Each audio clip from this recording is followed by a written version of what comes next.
Good morning or afternoon. How's it going? Where's me?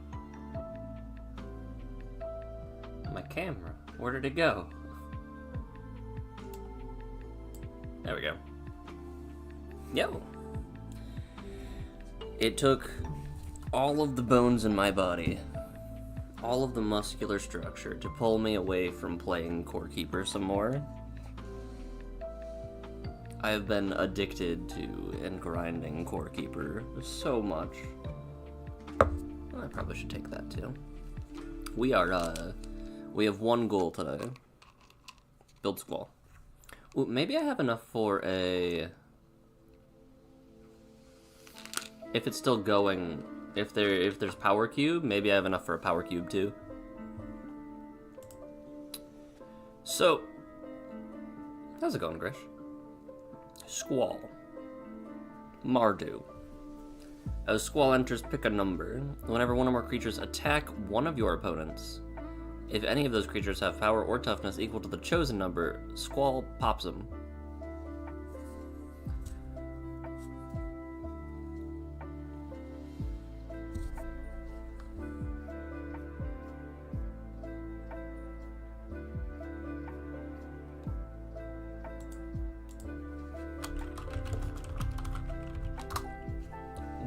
What if, hold on. Hold. Also,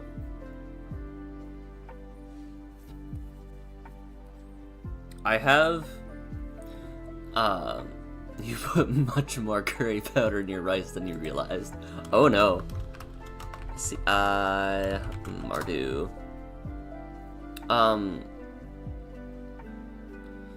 I was chatting with Dublin, who frequents the chat in Discord, and he keeps talking about One Piece and maybe selling off some of his collection, and I'm like, I've sold off most of my collection. What do I even have left? Because I know, like, I've got the Alt Art NL, which I am probably going to hold on to.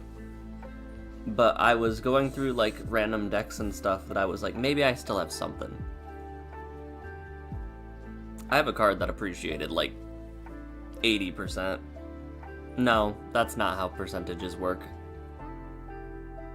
It was 50. It appreciated 600%. So, we might be offloading that one today.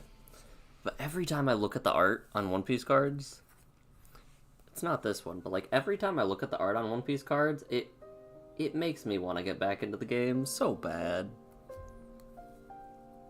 They did a damn good job with it.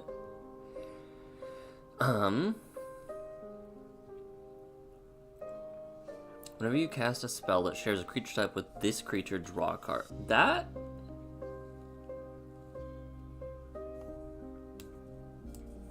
Maybe. Automatic. Creature tokens get buffed. That... Okay, so let's go over my goals. You buy OP simply to look at art. I know! It's so good! And now all the Pokebros are going over there, so it is even more hard for people to afford playing, unfortunately. Have you watched or read One Piece, Grish? When this creature enters the beginning of your upkeep, each player can put things on things. If no player has more life for each opponent, make a 1/1.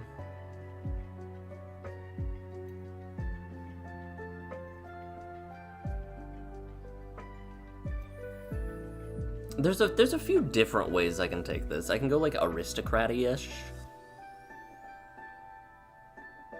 If no player has more life, put a counter on this creature against DT and indestructible. That doesn't... See, like, all of these are buffing this stuff. You're in Dressrosa. Yep.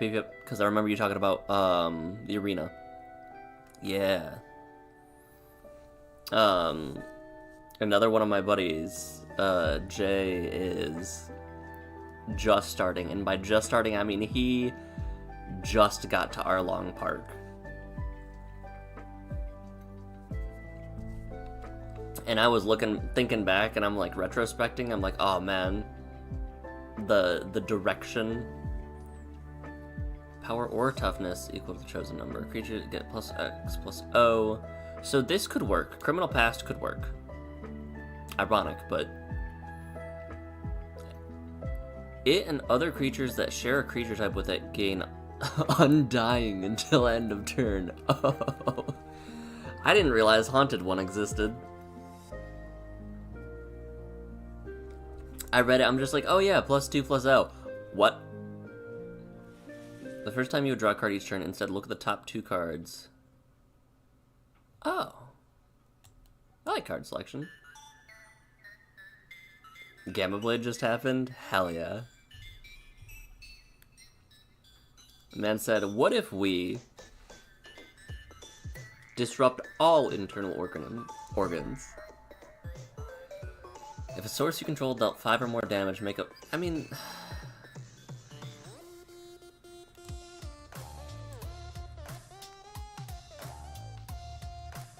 Number 1 or more, deal combat damage to a player. That's combat damage, though, unfortunately.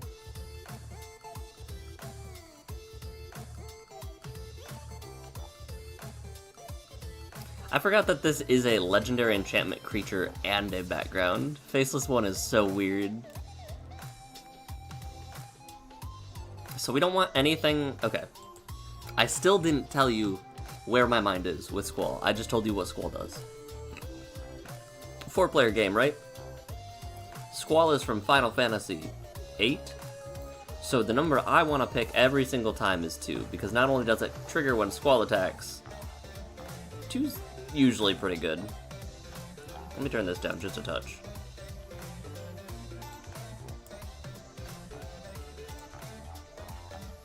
Just a little bit more.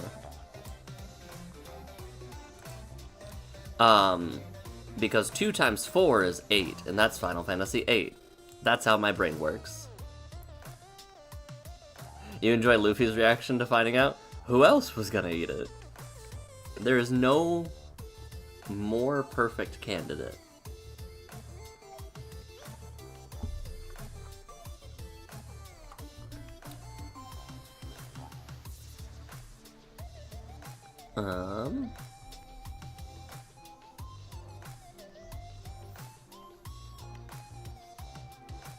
Now how do we make 2 2s? I know for sure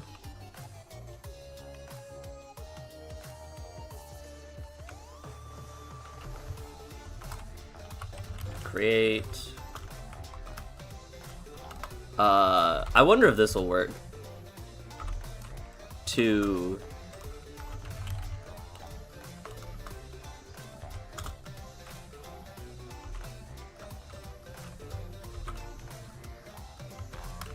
creature token. I'm very curious if this will work. Holy crap.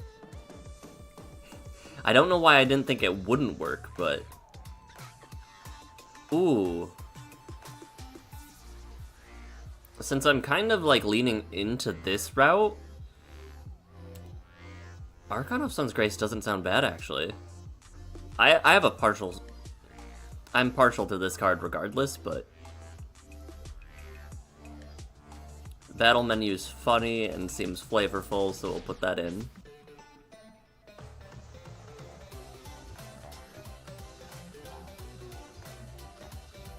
Do I throw in Blessed Sanctuary and then, Finale of Glory? Yes. Yes, yes, yes. Do I throw in Blessed Sanctuary and then throw in, like, a sub-Horses Matter theme? Dion! I know this guy. Only if you control no creatures and only during your turn is such a weird... 2 or more creatures draw a card, discard a card, and make a white and blue Knight of Vigilance. I dub thee Sir Hellraker, for now. Nope. Unfortunately, Dion buffs my team. I want a board state that loses to an Elesh Norn.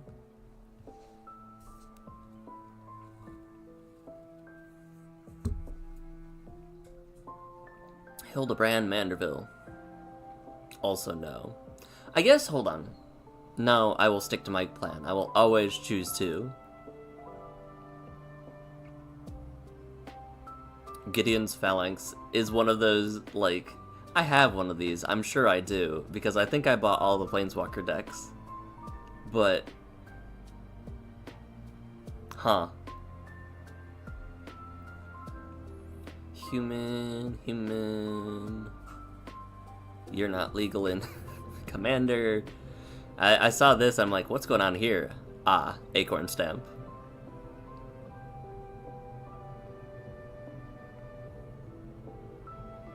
Come on.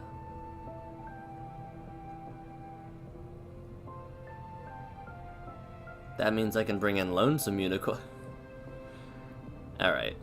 For each creature you control, make a 1/2, then creatures you control gain indestructible. It's funny.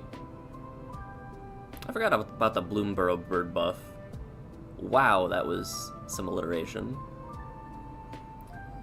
Equal to the number of opponents you attacked this turn. Okay. Perch protection, make 4 2/2s.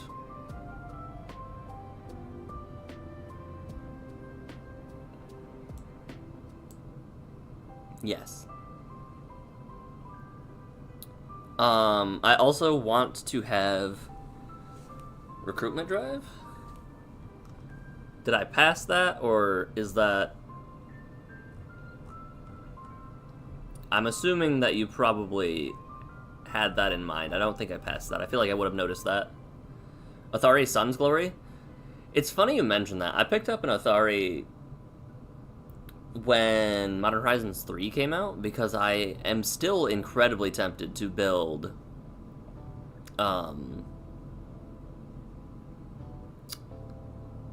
Aslask. And it is just a solid card. Like, let me just quick at it. Othari. Yeah, it's $10. I think it slipped under the radar for a long time from what I remember.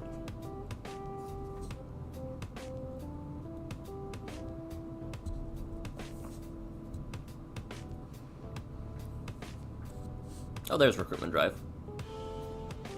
Roll a d20, make 2 1/1s, make 2 2/2s, or make 3 2/2s. Half of the time, I don't get what my commander is doing. Perchance not.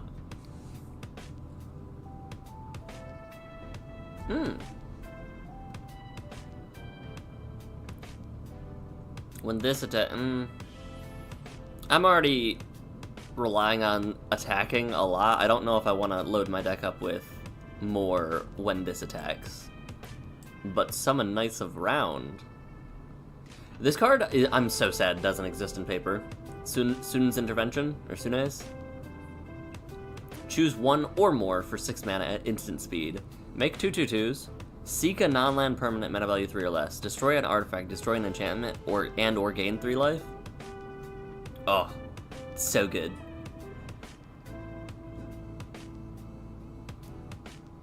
Curse of the Relentless Dead. We'll get there. We'll get there. I'm kind of loving the Moogle stuff, especially because, like, Final Fantasy brought a lot of enchantment creature support, and Archon of Sun's Grace eats that up. And when Good King Mog ults, the Moogles still trigger because they're 1/2s? Yeah, I talked myself into it.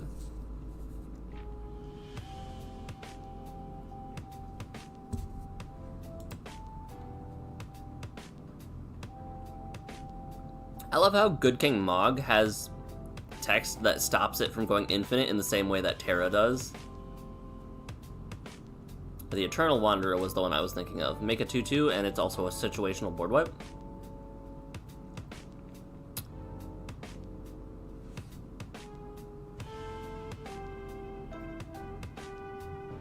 Hello, Chim. How's it going? Your pre-release...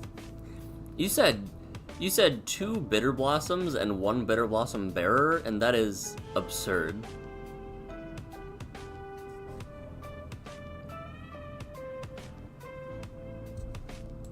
I do like this card.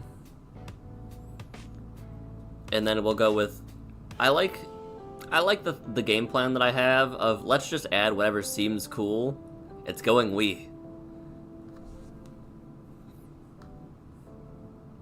Girl in the Fireplace. Make a 1/1. Prevent all damage dealt with this creature. Make a 2/2. Doctors you control have horsemanship.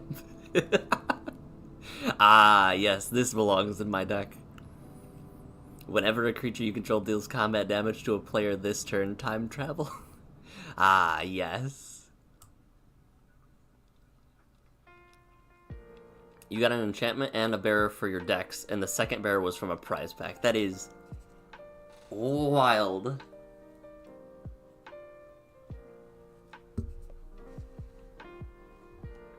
Whenever another non-token artifact enters, make a 2/2. That doesn't really seem... That's not quite our game plan. Waylay...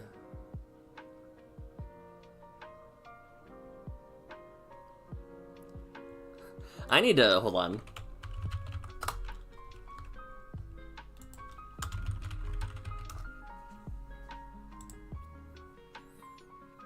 Exile them at the beginning of the next cleanup step. It's not even something I can do at the... You can't end step this, so you get attacking guys. Whoa, whoa, whoa, whoa. That art is crazy.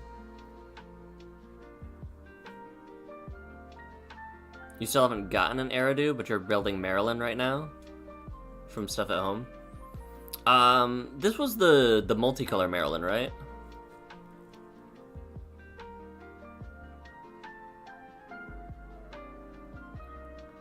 White Sun Zenith doesn't seem bad, but I think I would rather keep it... Oh, these are soldiers. These aren't even knights. Ooh.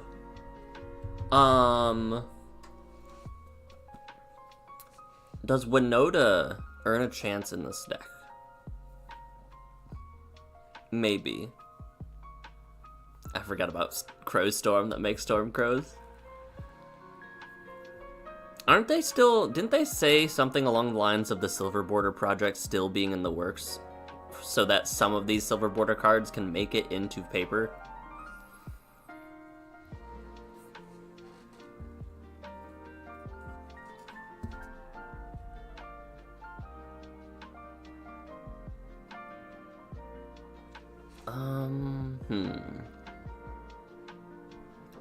As long as you have the city's blessing, detectives you control... Hold on. Detective of the Month. I didn't even read the name. When you draw a second card each turn, make a detective. Unfortunate Essence Anchor. Whenever you cast a spell during your turn other than your first spell, make a 2/2.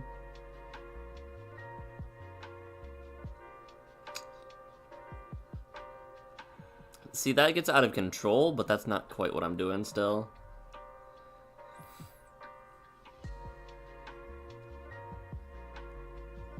Mesmerizing Benthid.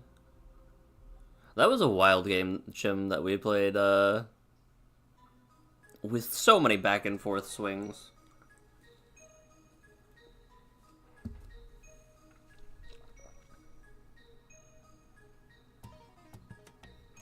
Merit Lage's Slumber. Nope, that's a 20/20. Not quite a something too. Nice try, game.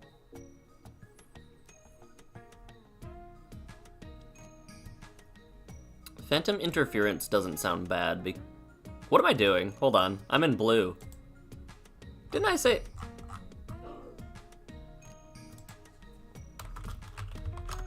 Mardu. I could have sworn I specified that, but I guess I... did not.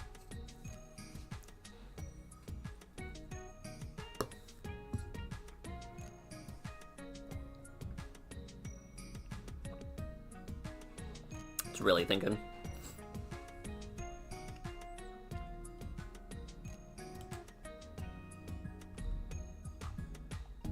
It's really thinking.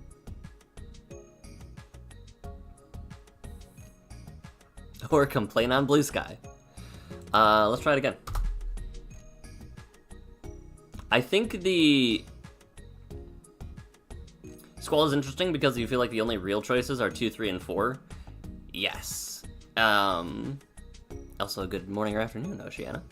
I am specifically building 2 because there are 4 players in a commander pod, and 4 times 2 is 8, and Squall is from Final Fantasy VIII. And that's the kind of mental gymnastics that my mind goes through. So Muggles were very good for this. Maybe I did ask for Mardu, but it was thinking this whole time. Just like me, for real. Alright, we'll just skip past blue. Ace for Rack the Lich, except it's the one from, Alchemy. Very cryptic command.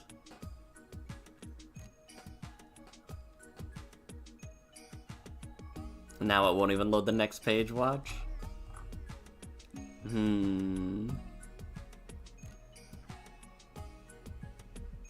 It didn't even process that I was like actively looking through these blue cards. I'm like, well, maybe. Wait a minute. Alright. What if we just open a whole new Scryfall? Oh no. Okay.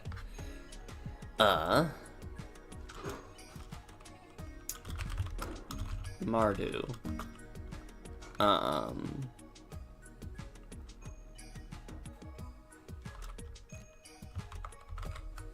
I don't even remember what I was looking up. /2.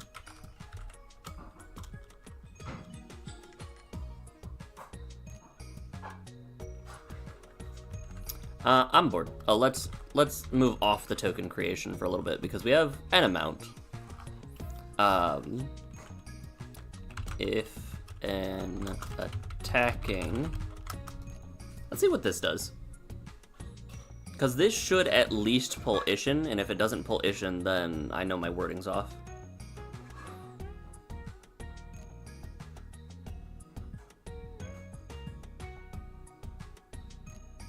It's either if an attacking creature causes, or if a creature attacking causes. I think it's if a creature attacking causes. Because Ishin triggers off of opponents attacking players as well, not just you. Yeah, in Windcrag Siege too.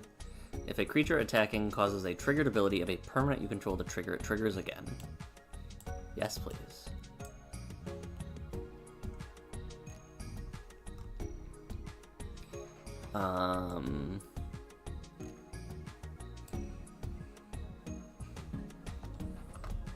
What about whenever you? What about just attack?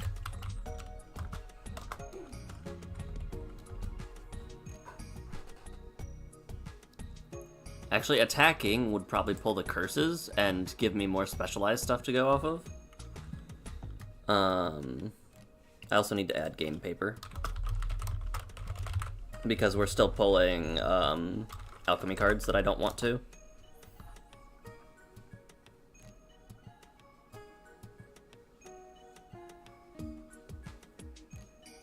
Adalien's an X4, which doesn't really want...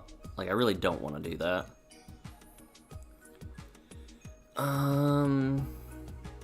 Airbender's Reversal is good protection for Squall, and I'm really not... Ooh, Alicia. Alicia, we can go heavy into this 2-power toughness theme. Hold on.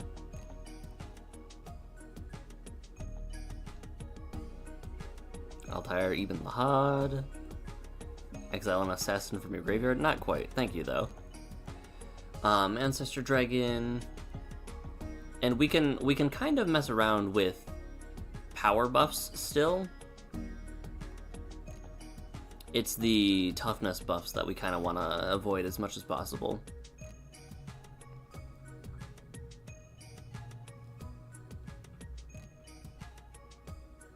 Is that...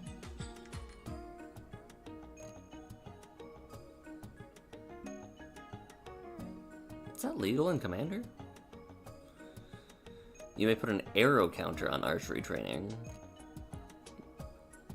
X damage to target attacking or blocking creature, X's number of arrow counters on it.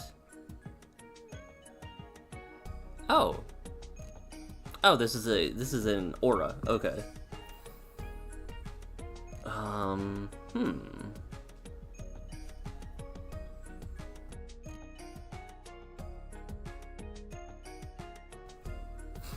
Whenever a creature you control attacks or a creature enters the battlefield attacking, you can pay 2. Put a creature card with lesser mana value from your hand into play. That felt really hard for me to say out loud. I was like, what is happening?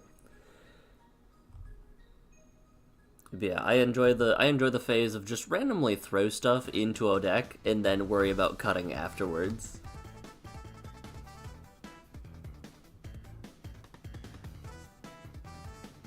This isn't Jamie's theme, right?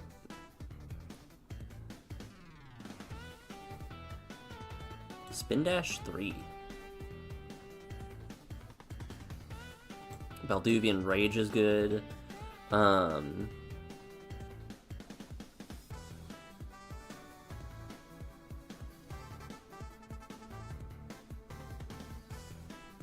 Did I run Baloth in... what's his nuts? His rival, Cypher. I don't remember if I did.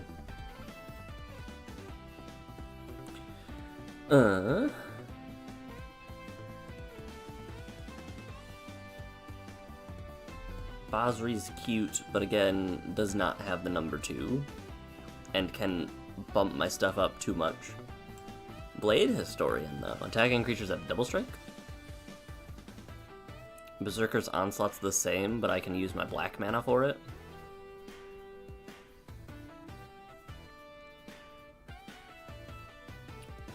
Creatures attacking your opponents have double strike. I forgot that they kind of went into that wording. Let's just have one combat thing for now. If I find something spicier, I'll go with it.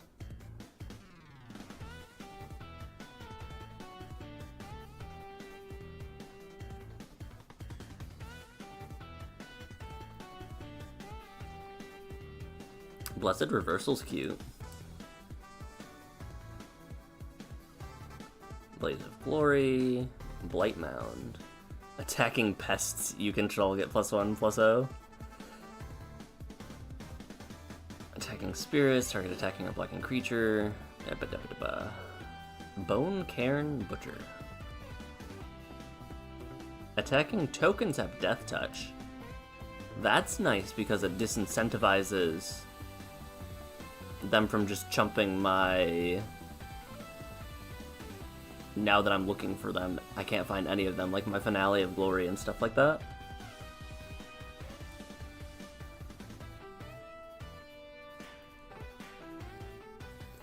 If you attacked with a creature this turn, exile the top card. Until end of combat on your next turn, you may play that card?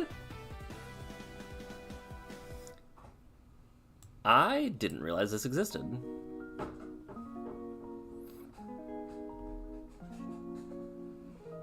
Brigade, Broken Visage. I was like, what are these sorted by? But it's definitely by, it's definitely sorted by name. We have 27 cards in our deck, and the first time we didn't order it by name, but now we just made it to C. Attacks while saddled, choose a non-legendary creature that saddled it, and make a tapped and attacking copy. Repeat this process once.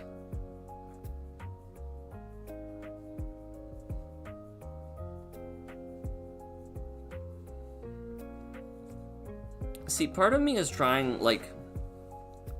Part of me wants to go this weird direction where I go into attack triggers and shenanigans like that, and Caesar, like, is tempting. But only 2 of these modes would be what I would choose ever, the draw card and the dealing damage effect. Choose a non-legendary creature that saddled it.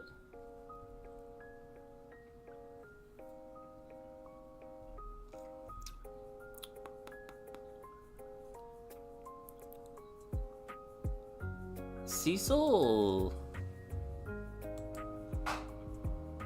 I realize Cecil actually isn't that bad in Commander. Like, I've seen people toy with Cecil in Standard and get middling results, like, one way or another.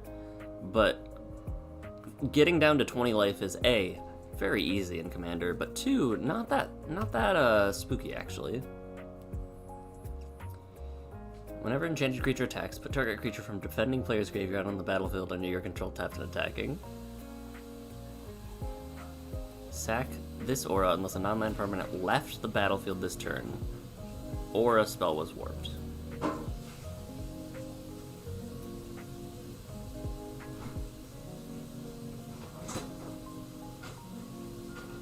Oh, maybe I should run goading effects now that I'm thinking about it. This is everything. I love Combat Calligrapher. Combat Calligrapher is an ender in my Nico deck, where I make shards into copies of Combat Calligrapher and then attack players and make 3 times X Inklings.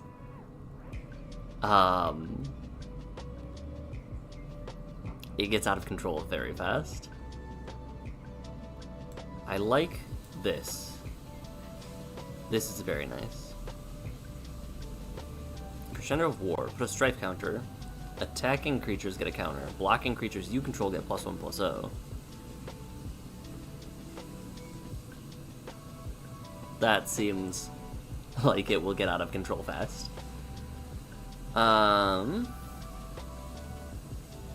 Whenever a player attacks one or more creatures, that attacking player can discard a card. So that there's a series of curses that are only benefiting the attacking player, and then there's a series of curses that benefit you and the attacking player.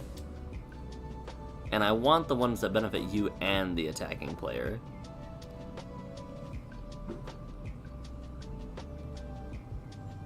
But this also does make 2/2s.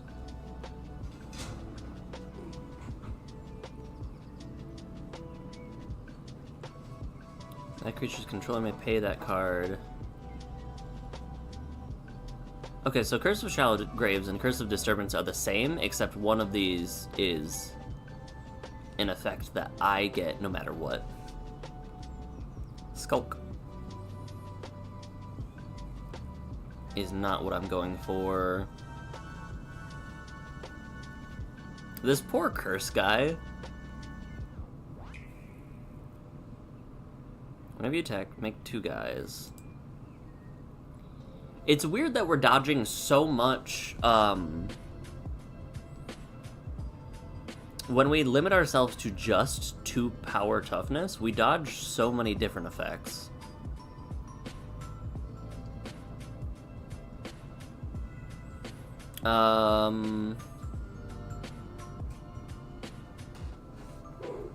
I forgot, we do really want to go and invest in Squall's power, don't we? So like Loxodon Warhammer here sounds great.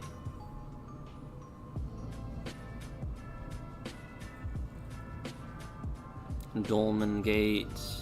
That got reprinted. How much is that right now? Ah. Even the other version? Oh, that's so much better. Art-wise, too. I love that art.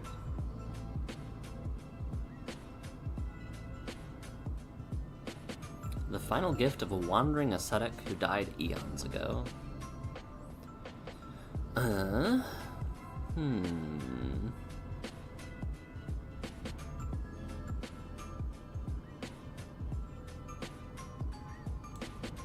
You can have target creature gain double strike.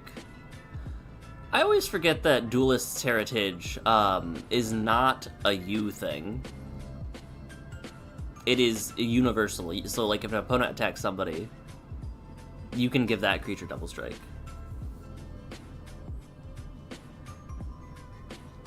Whenever you attack a player, choose target non-token creature that's attacking that player. Make a token, sack it at the end step. I love this little mouse. Ebony Horse. Edie. If the number of attacking creatures is greater than the number of quest counters on Edie.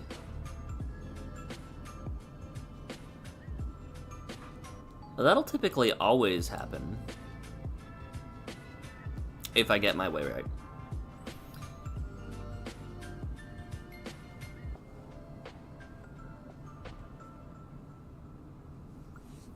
It gets plus X plus O, where X is the number of lands defending player controls.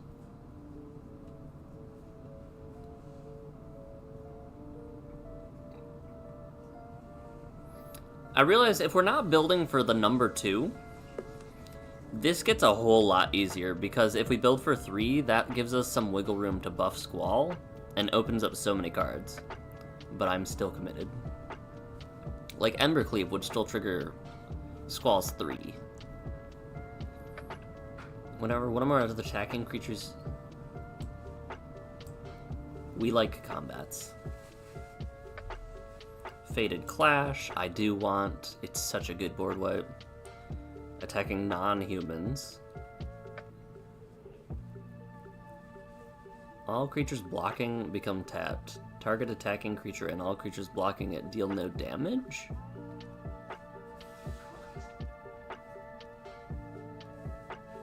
Weird.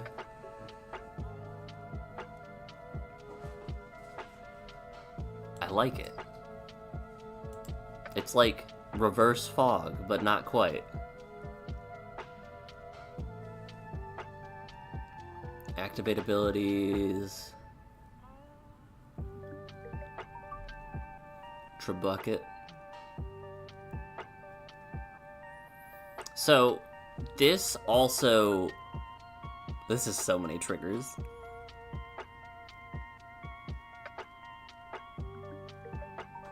Is this a will the... Hold on.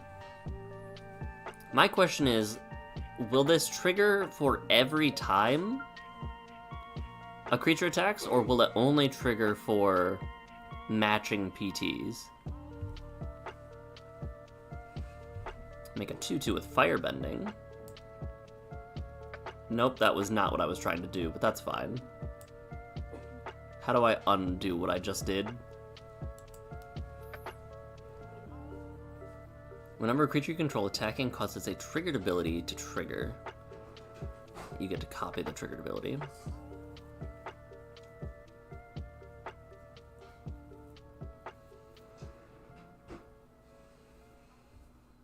Fireflux Squad puts things into play.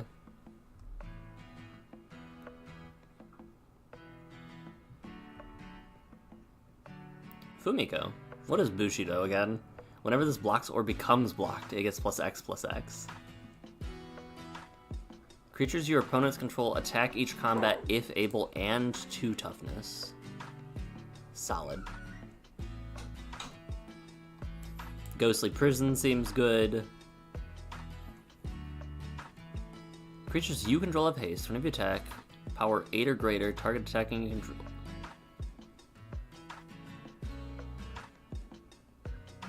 I would need 5 other power to trigger Gimli's Reckless Might. Not unheard of, but I'm going to pass on it for now. If I remember it later and have space, which I probably won't, we'll come back to it. Attacking creatures get a buff.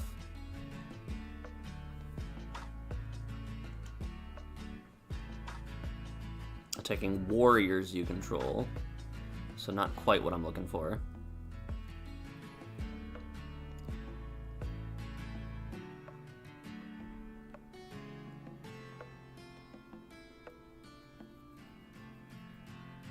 Guide of Souls is just good. What does Grub do? She says, when it enters or transforms, return a goblin card. Alright, maybe not Grub. Yeah, maybe not Grub.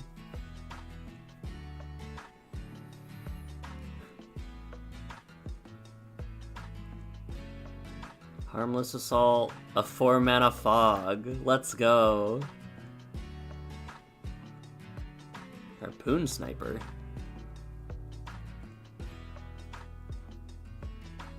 What is going on in this art? Hold on. What is happening here? Oh.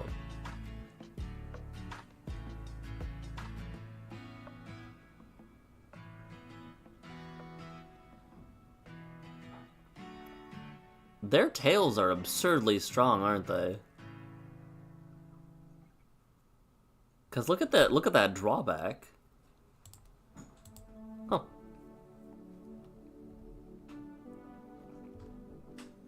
Whenever this creature attacks, another attacking creature gains flying. Equip abilities cost 2 less. If I were going equipment, which I am not presently, solid.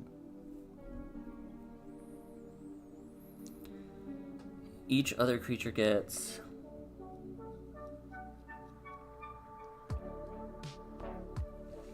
Wasn't there a battle cry for each player you attacked or something like that? I feel like there was.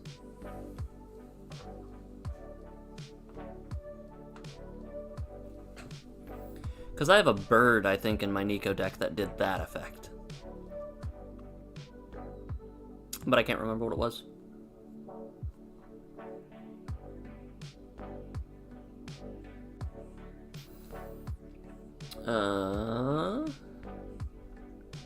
Indulge and excess. Indulge to excess.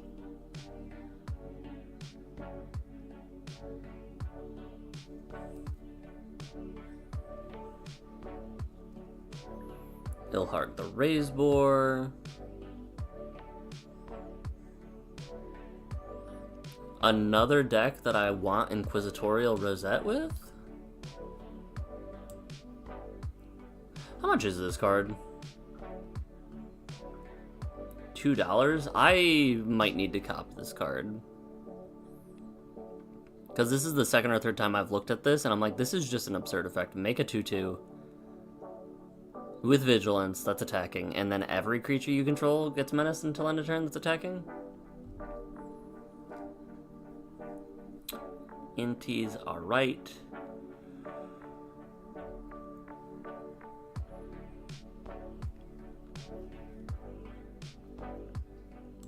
Iroas prevents my guys from dying. Ishin's already in my deck.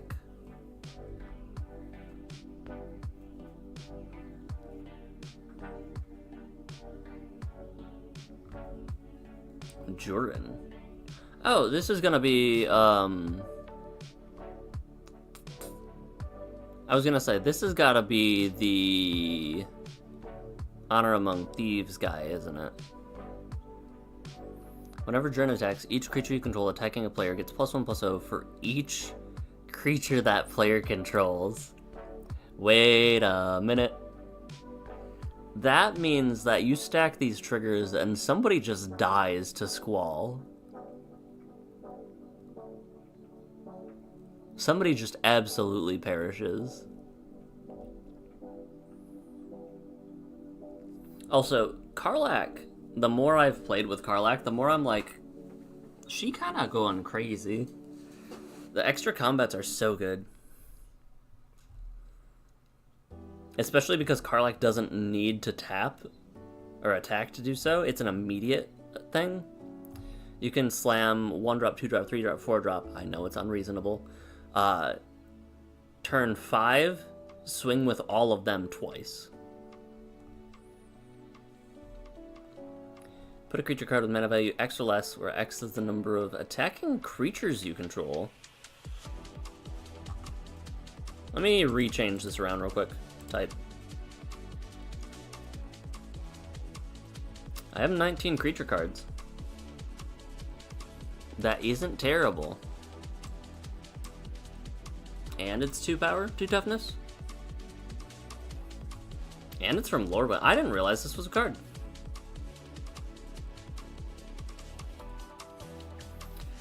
It's just to paint a picture. It's magical Christmas land, if you will. But it gets the point across, I think.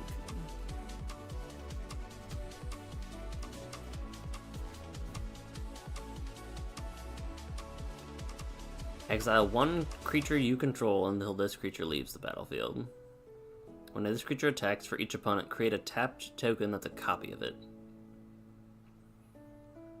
At the beginning of your end step, sacrifice those tokens. Couldn't this... I'm thinking of like this plus Morog plus... Maybe not Morog. Hold on. Is there anybody that cares about dealing combat damage for extra turns? Or extra combats? I don't think so. Either way, I do like it. Chicken Jockey.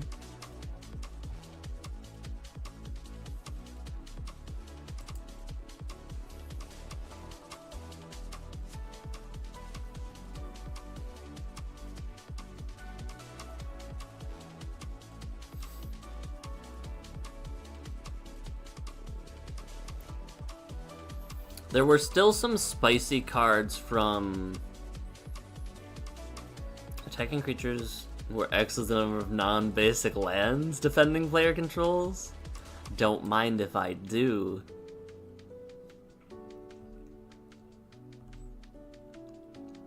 Mishra, claimed by Gix, cares about the number of attacking creatures. Let me open this, and what did the melded side do? I understand that it had a ton of crazy effects and was, I think, a 9/9? Scryfall is on the struggle bus. View back.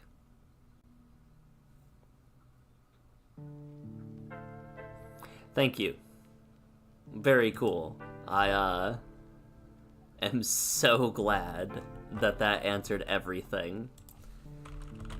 Phyrexian Dragon Engine. Let's try looking at the backside of this card. It is a 9/9 on the back. I was correct about that, at least.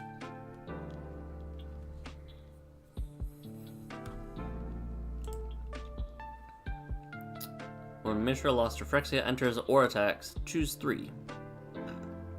An opponent discards 2. This deals 3 damage. Destroy an artifact or planeswalker. Creatures gain menace and trample. Creatures you don't control get -1/-1, and make 2 power stones. Realistically, I would be using 5 of these, and this side is a 2/2. Hold on, isn't... Oh, it's a 3/5. When this creature attacks, for each attacking a modified creature you control...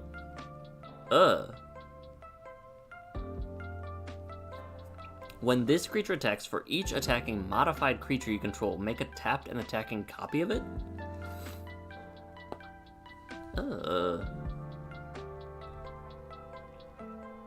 Jim, what are your thoughts, since you pulled it in your pool, I know you have it. Speaking of pool, was it Mirror Pool? Nope, not Mirror Pool. Set.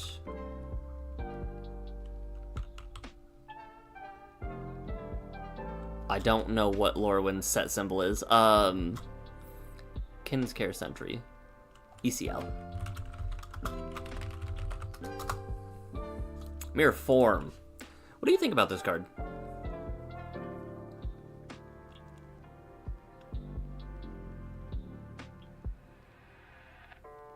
This is a very weird card to me.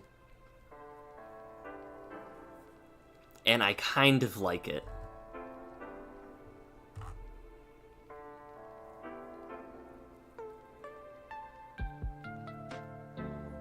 Six mana, instant speed. Each non-land permanent you control becomes a copy of target non-aura permanent.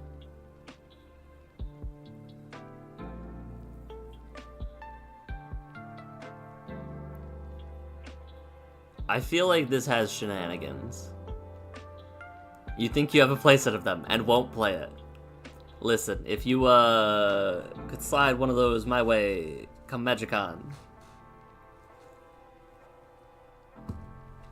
I would be very grateful. Because I don't think I want to buy one of these, but if I had one, I might use it. That's where I'm at. Wayne Reynolds, that's my favorite actor.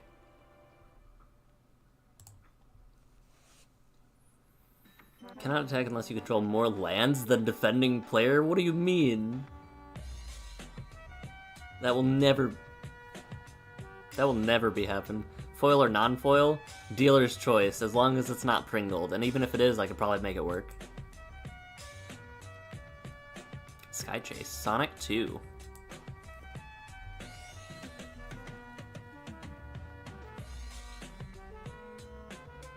Oh!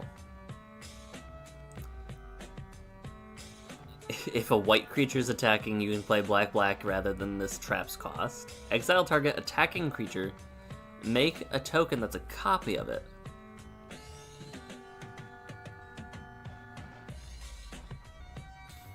This is so many pips.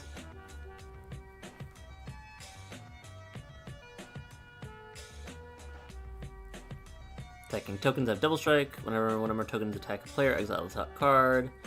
During any turn you attack with a token.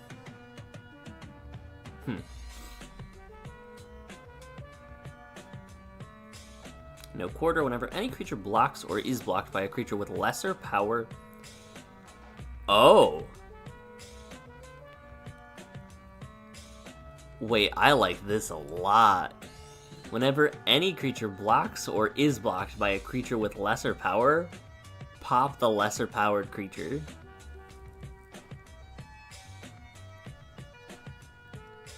I wonder if this, as this resolves, is when you check the... I'm assuming it has to be, right? No quarter? Was that the one? Yes, it was. Whenever a creature becomes blocked by a creature with lesser power, destroy the blocking creature. Whenever a creature becomes blocked by a creature with... Whenever a creature blocks a creature with lesser power, destroy the attacking creature. Okay, the way this is worded then... I feel like the way that was originally worded, there was some ambiguity. With the way it is currently worded, it only triggers and will only pop the relevant creature when that triggered the ability. Words are hard. What am I trying to say? I wondered if you buffed a creature in response to the ability, it flips what gets destroyed.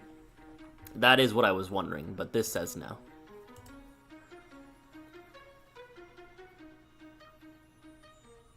Interesting.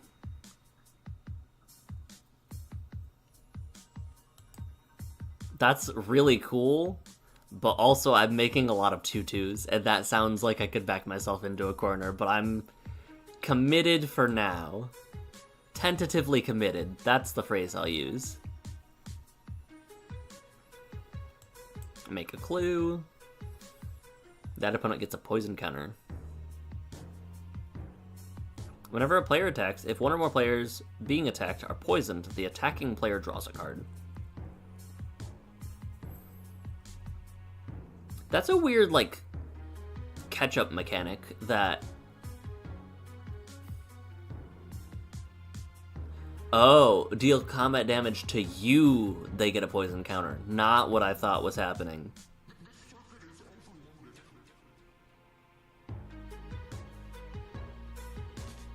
Orcish Oriflamme. Interesting. The Goblin Oriflamme is better than the Orc Oriflamme.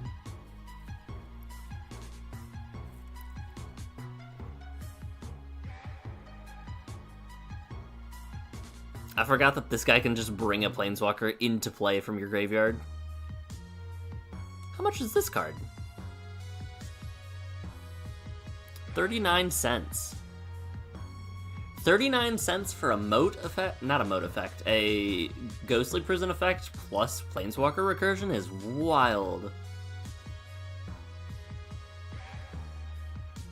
I like it. Not in this deck, but I might need one of those. Return a creature from graveyard to the battlefield. When you don't control a legendary vampire, exile this creature.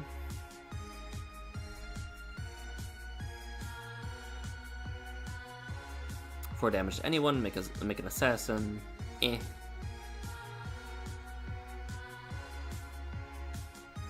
Orm's Prayer. When a creature attacks you, gain 1 life for each attacking creature. There's Athari. Nice. What did this do? When you unlock this door, exile the top 2 cards. Whenever you attack, attacking creatures get +1/+0.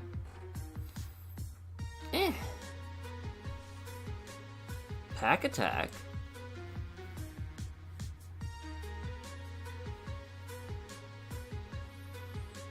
Two other creatures attack. You can put a creature card mana value X or less. No. Parhelion is not what I want.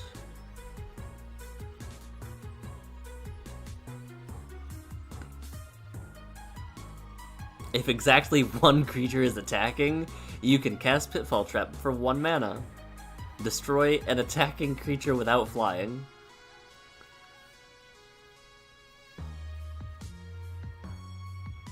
Pitfall Trap, not to be confused with Pit Trap. Preeminent Captain. Parage, Puncturing Light, Pugnacious Pugilist.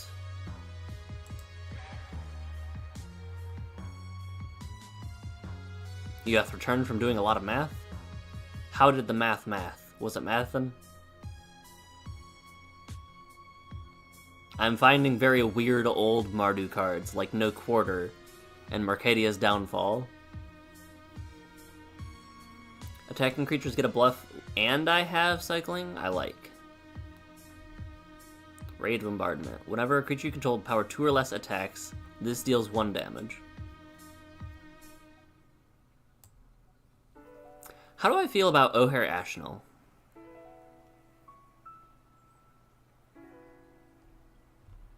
Also, that card is expensive now, too. Raphael, Mutant Ninja Turtle. Deals combat damage to a player for the first time each turn. Untap all attacking creatures. This is the card I was talking about. This is the one that I was talking about with Chicken Jockey. Where'd you go? Whenever this creature attacks for each opponent, make a tapped copy of an attacking card. And then Raphael says, whenever Raphael deals combat damage to a player for the first time, untap all attacking creatures. Yes. Did I add Curse of the Relentless Dead? Didn't find it, I think. Maybe eventually. Reconnaissance. Reconnaissance is always solid. Rescued Retriever.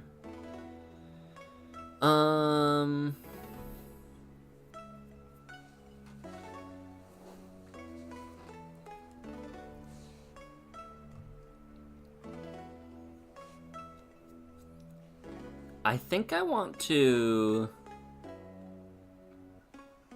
try messing around with the search parameters again after this, too. Whenever one of our creatures attack, whenever one or more creatures attack, you can pay 2. If you do, creatures attacking your opponents or planeswalkers they control get a buff. Rune Sword. What is this? Exert it to copy a token? No, there's a lot of legends.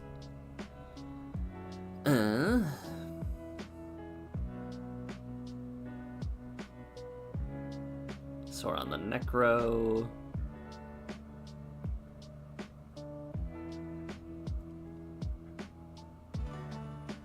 See, if I was choosing 3, Cypher deserves a spot, but I'm not. Actually, what was Renoa's? 2. Yes. Yes. I say as I will probably cut her later.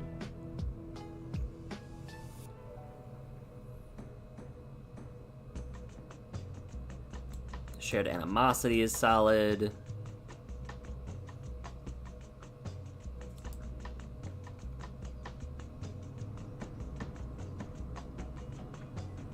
I feel like Beast Typal is a creature type that did not get a lot of, doesn't get a lot of love, but it definitely does have some spice. Shark Shred. I forgot pre-release kits had Ninja Turtle cards in them. Whoops. Whoopsies.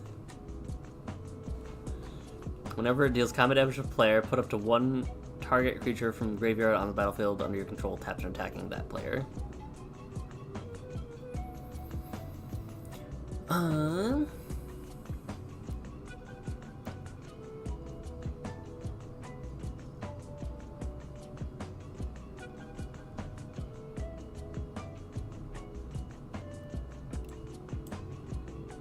Nice.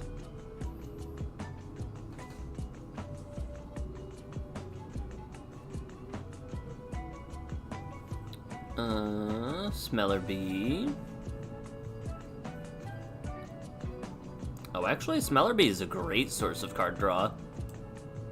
Nope, didn't want to boot up Scryfall again. Thank you, though.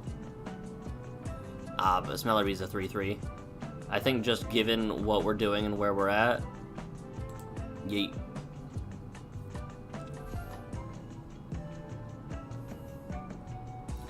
Sophina.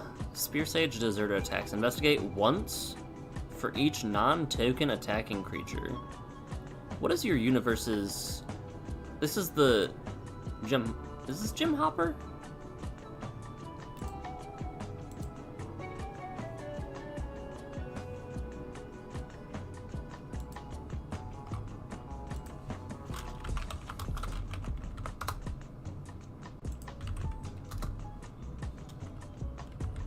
Okay, what about Chief Jim?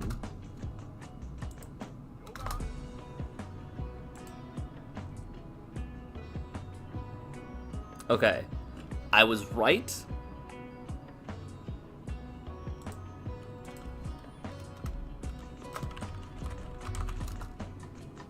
Sophina.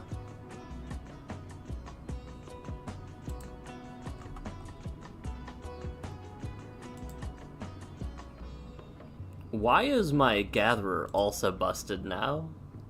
Alright.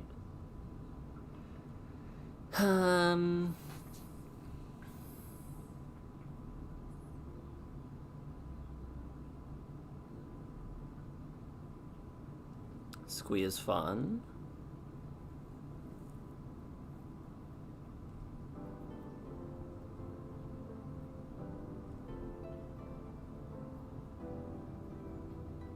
Put a 6/12 into play. Huh. All of these trap cards are strange because, like, we keep getting a bunch of things that exile on end step and don't gain haste. But I guess making a 6/12 for 1 red mana that's attacking probably is bad. Probably not a good idea to put into the game.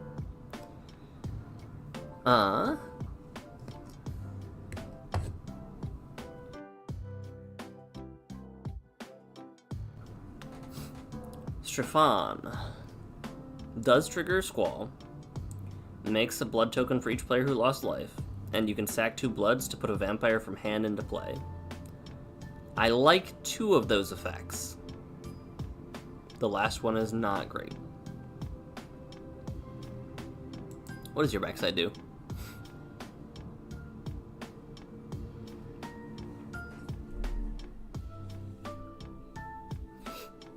Create a tapped and attacking token that's a copy of it. Put a counter on that token for each counter on this. Cute, but not what I'm doing. Only during an opponent's turn and only during combat.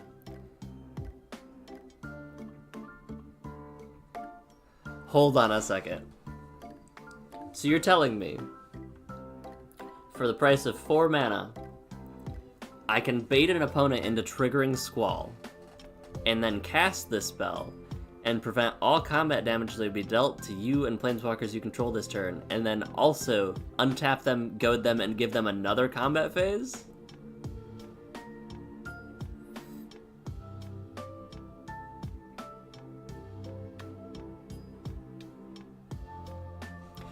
The Squall... hold on.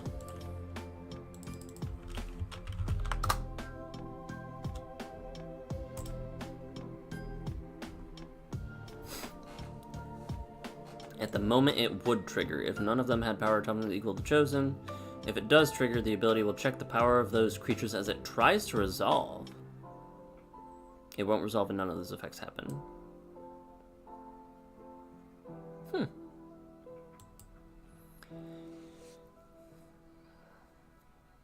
Well, Squall won't trigger for... I won't hit everybody, right?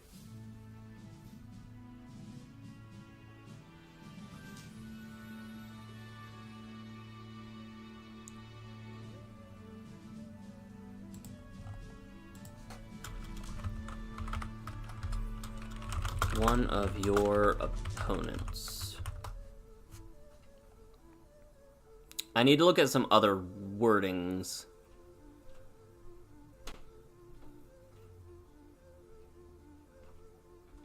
Okay. Combat Calligrapher answers my question.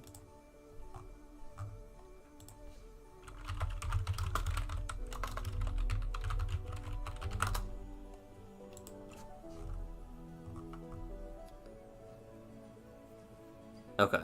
So Squall will trigger for everybody I'm swinging at then, right?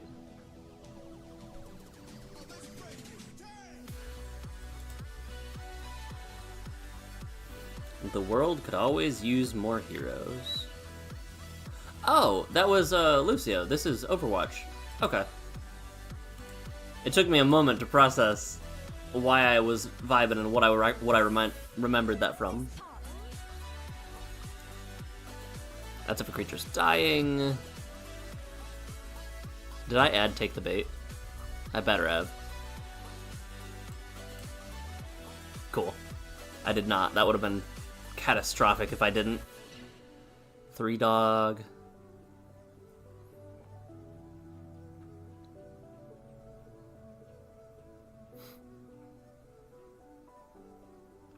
Whenever you attack, you can pay 2 and sack an aura attached to 3-dog. When you sack an aura this way, for each other attacking creature, make a copy of the aura? That effect sounds really cool. Make 2 2/2s. Attacking creatures gain flying till EOT.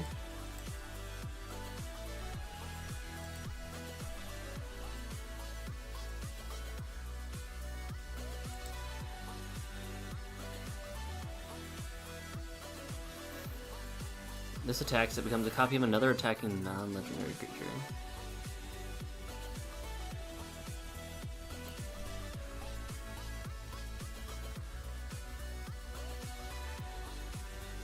As long as Thunderstaff is untapped, if a creature would deal combat damage to you, prevent 1 of that damage, and then you can make attacking creatures get a buff?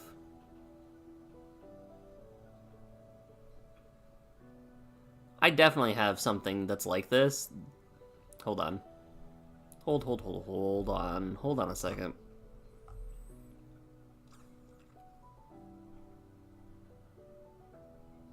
I'm half tempted to throw in something to make Shared Animosity work with literally everything. Is it the Oriflamme? It is the Oriflamme. But the Oriflamme doesn't require extra input, though. That's the thing. I talked myself out of it. Tomic Wielder of the Law. Isn't this, Ral's hubby?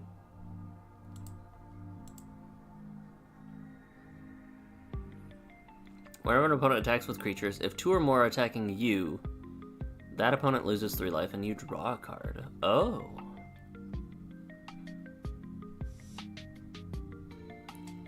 It's absolutely Ral's husband.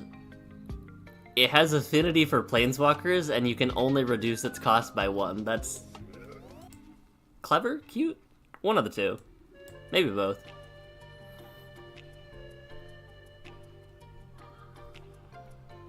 Tarak's Gate. I'm not even going to try to read the old text. What do you say? Enchant land you control. Sack a Thrall, put 3 counters on this. If there are no time counters on this aura, sack it. Tap enchanted land. Attacking creatures get +2/-1 until end of turn. Oh.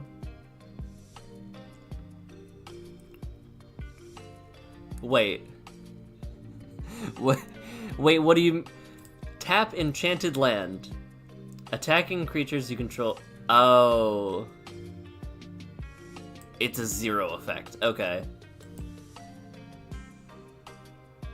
Why is... No, hold on.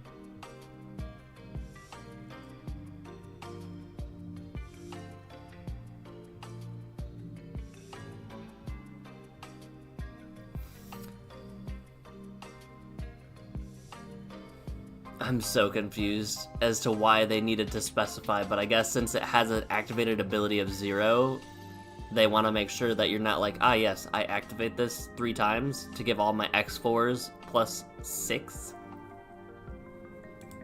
I get it, I guess. It's such a weird wording, though.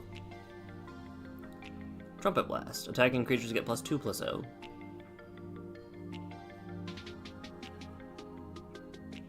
Oh, that's not an enchantment, though. All combat damage be dealt to target attacking creature instead.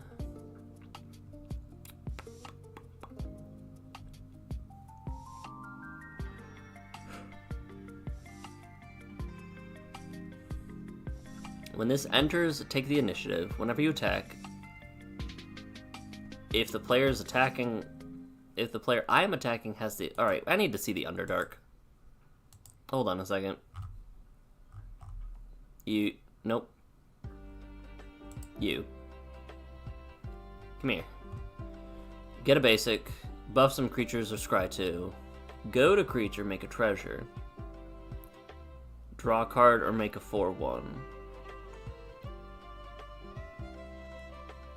Reveal the top 10 cards of your library. Put a creature card into play with 3 counters. Hexproof until your next turn.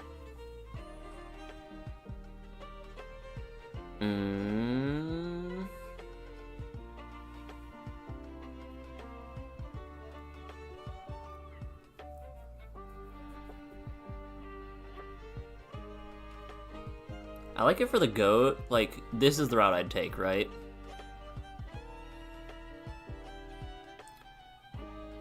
Top, draw, quaint.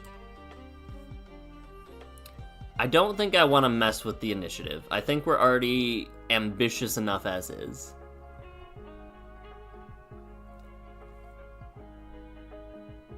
Whenever this is creature to...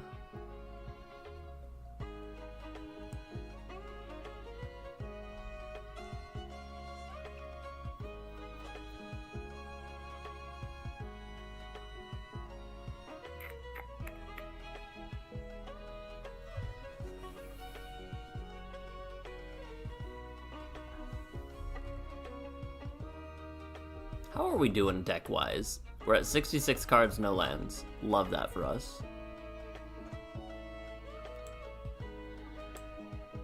We love that. This is the card I was thinking of earlier. Okay. I thought that there was...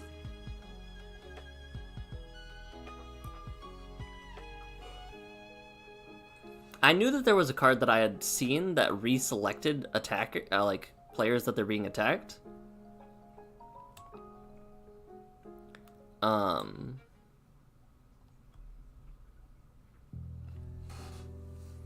That doesn't help me, but I'm glad I figured out that this card existed. I thought it was the misleading signpost that lets you reselect all attacking creatures, but no, this just lets you reselect one attacking creature. This one, the signpost lets you reselect one attacking creature. This one says for each.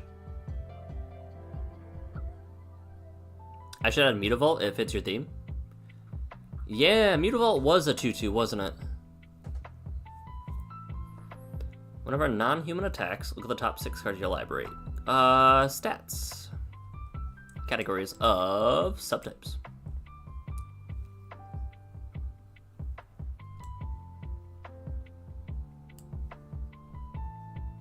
Yeah. Whenever a creature token you control leaves the battlefield, draw a card if it was attacking. Otherwise, each opponent loses 1 life. Sure. Sure with an asterisk.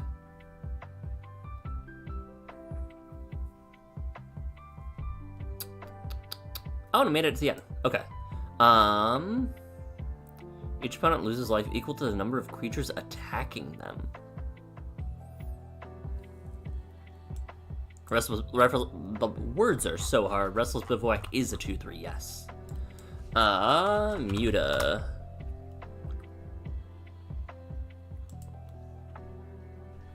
I should have specified. That's fine. Nobody expects the Darksteel mutation. Mutavault. Becomes a 2/2. Restless Bivouac is the red-white tapped creature land.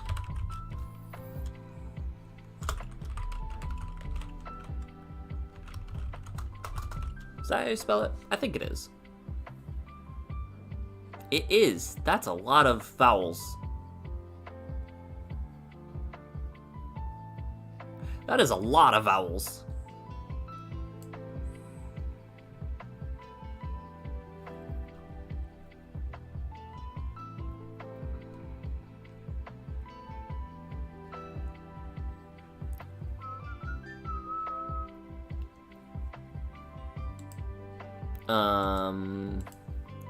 Let's mess with our lands real quick, just to get the base for what we need to work on. Sacred Foundry, Godless Shrine. I'll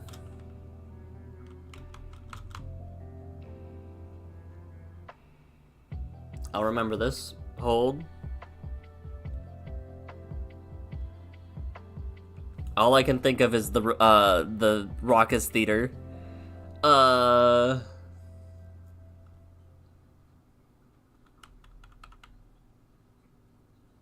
what is it? All of my magic knowledge is failing me.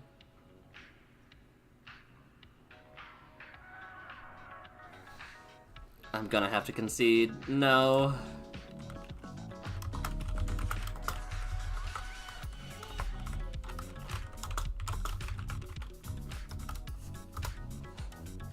Blood Crypt. Alright. Yep, nope, wasn't gonna be able to guess that one.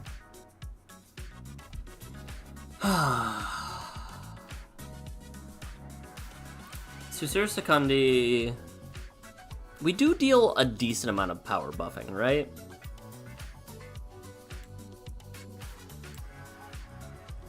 I'll consider it for now. Shambling Vent. Let me check this one. Vent. I might take this over Bivouac, depending on what it does. I will take this over Bivouac, because Bivouac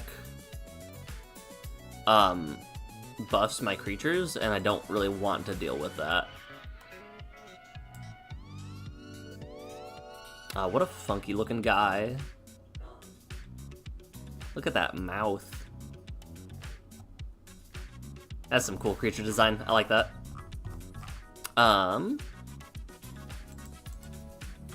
Raucous.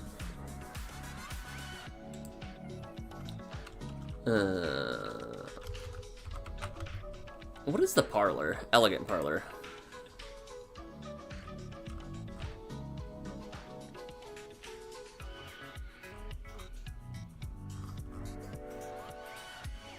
White, red, red, black. Do I need black, red? No, I have black, red.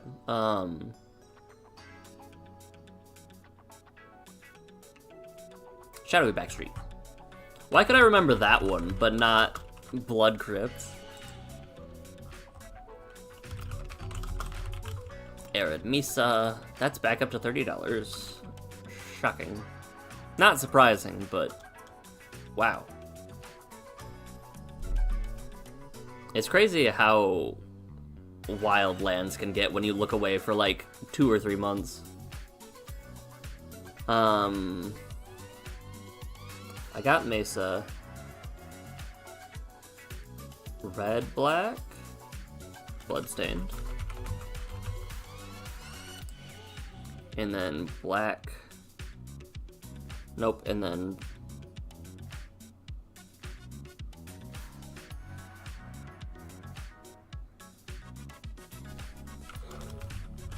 Marsh Flats.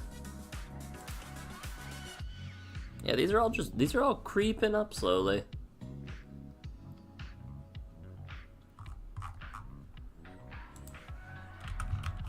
And then because I'm lazy, we'll just pad the rest with basics.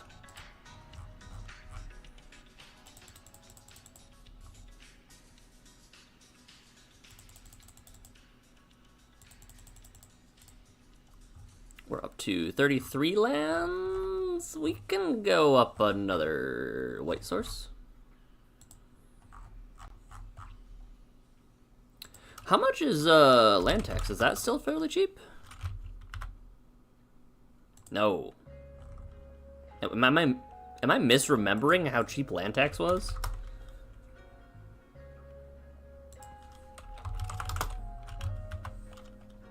I thought this was... I forgot there's a MetaZoo land tax. Okay.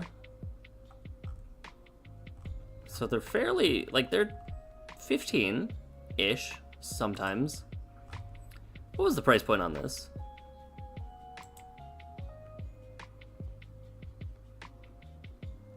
Huh. I guess it was like 40 and dropped to 15. But it's creeping back up again. I guess it is such a good way to get lands and deck then at the same time. There was one more search I wanted to do. I wanted to do O parentheses plus O where X is. I think this is the core of what I want the deck to do, actually. Right here. You have 30 seconds to laud a creature you control to as many people outside the game. Until end of turn, this creature gains trample and haste and plus X and O, where X is the number of those people who applauded. Activate only as a sorcery and only once.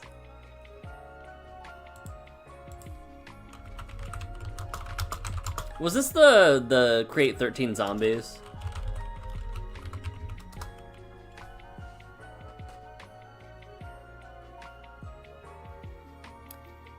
You saw me type in Curse of the Relentless Dead, right? Why did Dwight show up?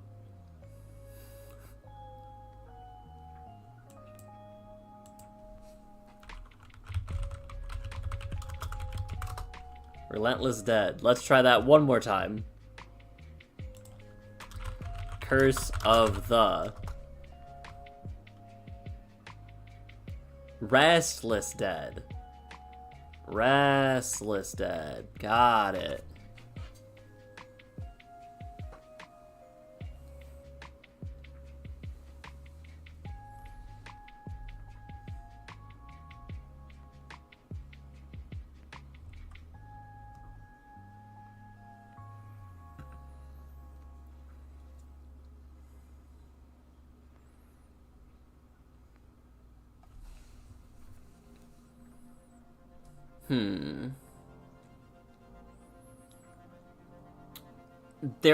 The only reason I am hesitant is because it makes decayed zombies. Because it only punishes landfall players. So at best, against any other player that's not like a landfall player, they might cultivate or something and I get 2 zombies in 1 turn. Why you knew this card existed is beyond you. It's because...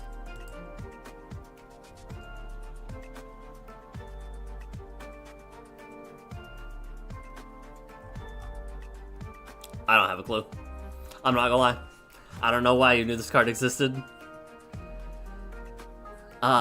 If it made non-decayed zombies, I think the drawback of not being super great against any deck other than landfall would be decent enough for me to add it. But the fact that I lose the zombies, I think, makes me hesitant. Cradle of the Accursed.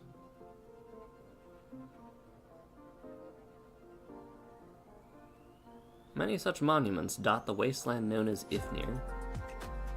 Oh, and that's why there's an archfiend of Ifnir. What is this? What is this? Curse of the Fire Penguin. Curse of the Fire Penguin consumes and confuses enchanted creature. Upside down says, when this creature is put into a graveyard from play, return Curse of the Fire Penguin from your graveyard to play.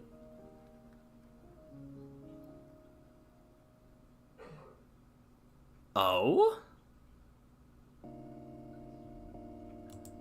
I'm trying to buff the trigger on Squall.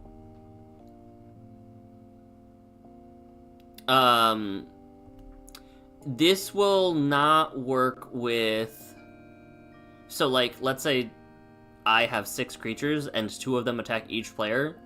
It will only trigger once per player still, because it's 1 or more creatures attack one of your opponents. So if I attack with 2 zombies at 1 player, I will only get 1 Squall trigger.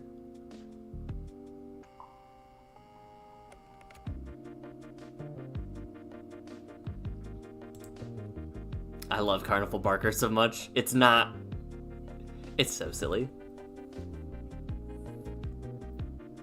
Until end of turn, equipped creature gets plus X plus O, where X is the number of times this ability has resolved this turn. I mean... Oh, Chainsaw. I wanted this for, Noctis, because there's a Chainsaw Royal Arms. But it's in red, so I couldn't put it in Noctis, so it goes into here for sure.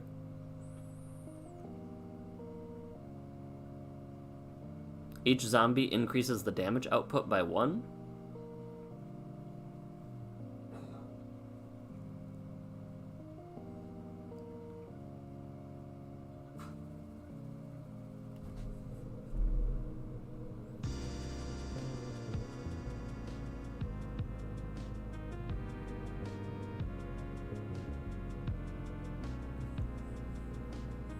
How is that?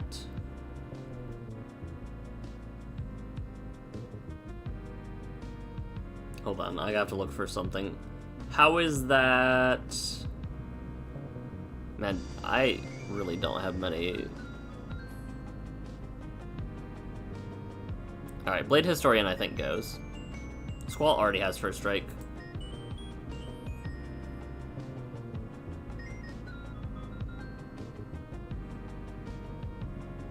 How is that different from me going Enchantresses and making, like, a Pegasus? Increases the damage output by what? So you're... Hold on. I'm trying to process what increases the damage output by 1 means. You're saying opponent plays a land, that's 1 extra Squall trigger that can go somewhere. If I have 0 creatures, for example. Yes? I think that's what you're saying. Seems like an excellent commander for cards like Orzhov Advocist, Niels, and Noble Heritage.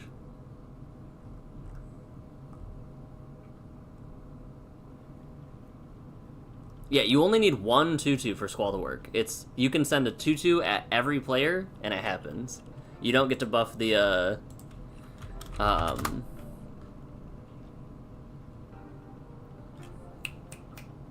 what's the word? Subsequent creatures do not buff Squall's damage output. Orzhov Advocist also was put a thing on a thing, right? Orzhov Advocate?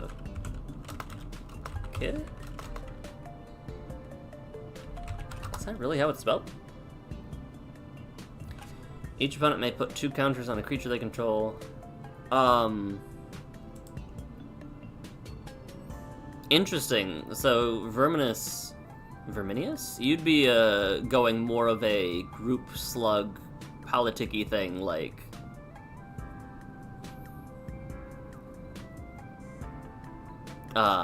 hey, you guys buff your thing. I won't have to worry about it at all.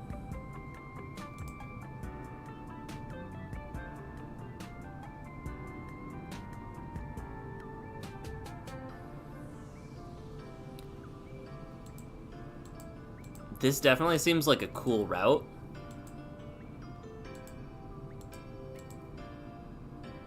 was the third card you said? Noble Heritage. This is my homie. I remember rocking this in... I bought an Atraxa Precon for, like, relatively cheap, and it was sealed and not a scam, and I was surprised about that. And Advocist came in it, because I think it was in Commander Anthology 2, right? Yeah. That's my homie. Let's look up Noble Heritage, though.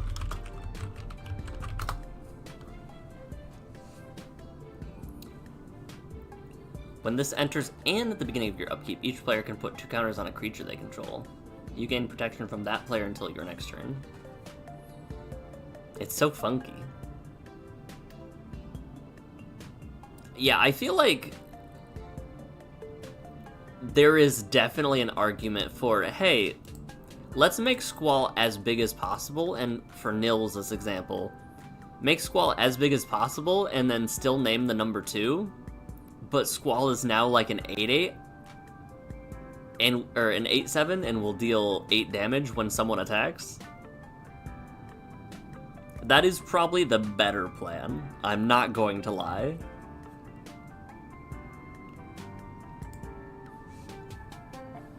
That does sound really cool.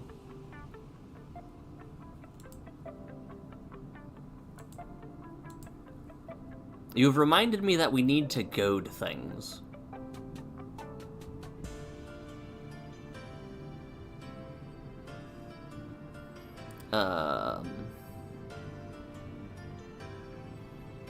X is the amount of life you've lost this turn? Oh, that just buffs itself too. What are we doing? Skeletal Swarming is a card that I,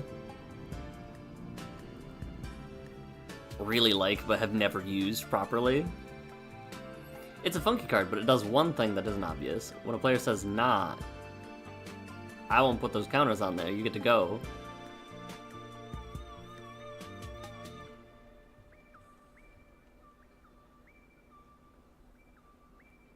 Goad for days. It just keeps goading. Target creature X is the number of lore counters on Triumph of Anax.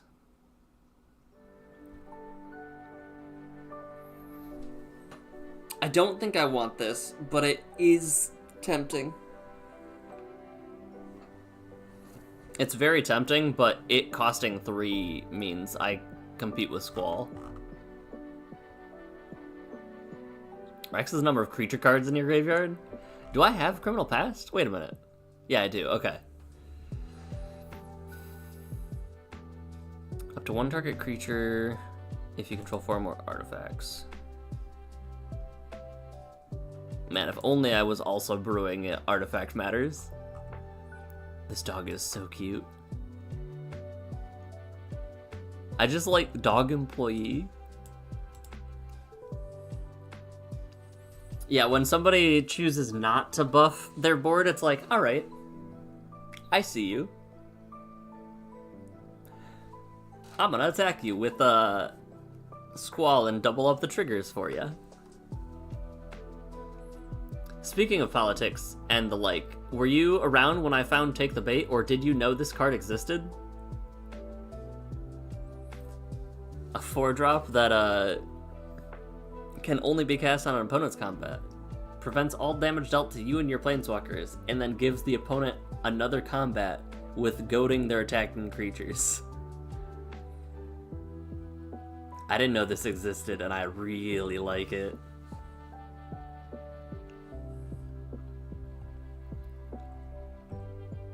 Verminius, what commanders do you typically play then? I really like this card, Jim.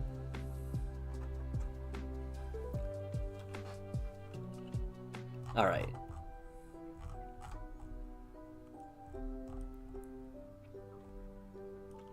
It's like Misleading Signpost. No, wait. No, that's not like Misleading Signpost.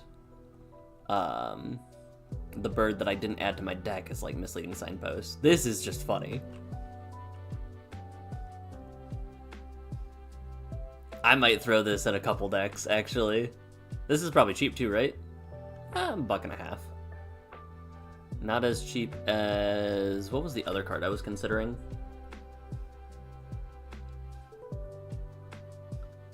Unsure. We want Black Market Connections. I also don't think we have any mana rocks, so let's start getting to cutting. Second Windy.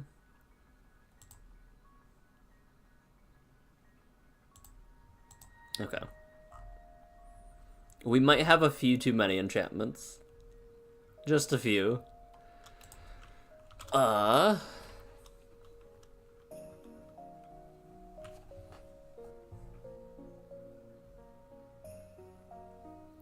gonna need to look up Gahiji.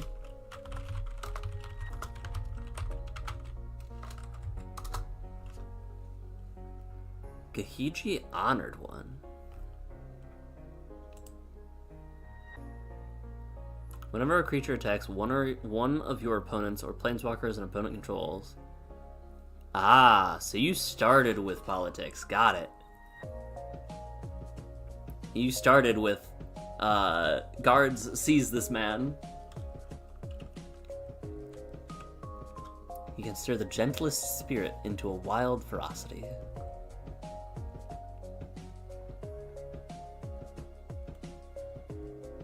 I love the oversized cards.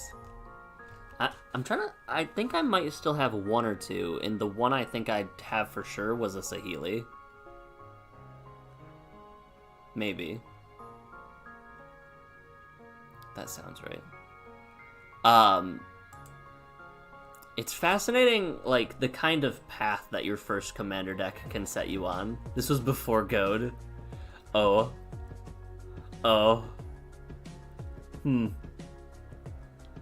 So it's more like, hey, if you could attack that guy, it'd be really cool. I'd really like that. Because this is before any of the combat doublers or triggers or anything like that. The best you might have would be Duelist Heritage, right? Because when was this printed? That might not have been printed until 2016? Oh. Yeah, you had to wait 3 years for this card to be printed? Interesting. I didn't realize this was printed so soon before I started playing.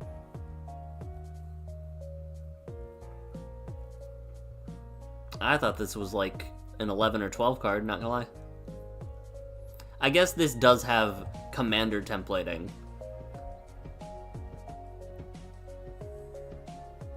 So that makes sense. Just a bunch of Pillow Fort, and then when it's just you and the others, go wide. So my EDH. Every so often I remember this card exists, and also seem to have forgotten that this doesn't worry about your creatures attacking. I feel like I remember this, re-remember this, or relearn this every single time I look up this card. My first commanders were a doozy.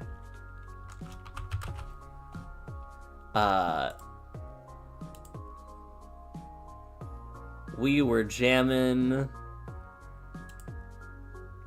Ikra Shadiki Bruce Tarl was my first commander deck I ever built, and it was just random good stuff go. And by good stuff, I mean what I had, and that's the heart of commander.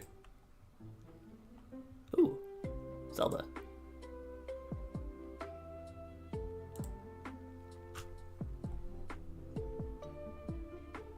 It's a staple in any deck that you have white in. What is a staple for me? Let me take a peek at some of my decks and see if I have any.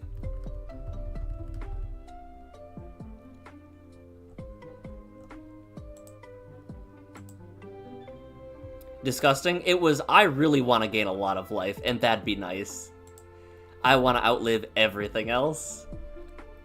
When I discovered it existed, I thought this card was the craziest card ever. It's how do you beat this card? When this or another creature enters, gain life equal to its toughness on top of Ikra Shadiki on top of the Bruce Tarl double striking shenanigans. I was like, this is so crazy. And it's just 7 mana. How times have changed. Order by view as.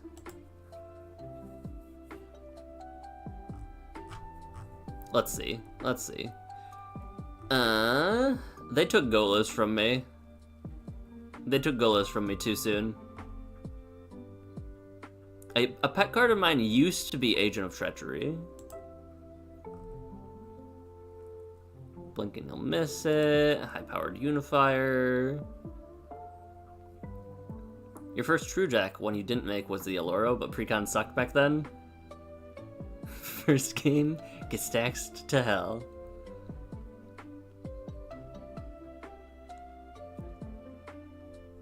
I have a few pet cards. Some of them I think I have a super partial. I'm super partial to battles. This card is so good. Invasion of Zendikar. Your pet cards are so hard to identify. Grish, you don't have a /S in there, but I feel like you need one. Goldspan Dragon, Crown of Flame.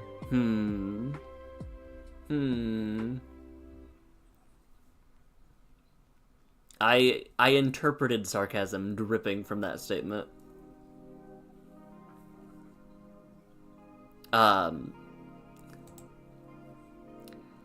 One of my buddies popped out Seed Time out of nowhere. We found this existed back before the Mystery Booster 2 reprint happened.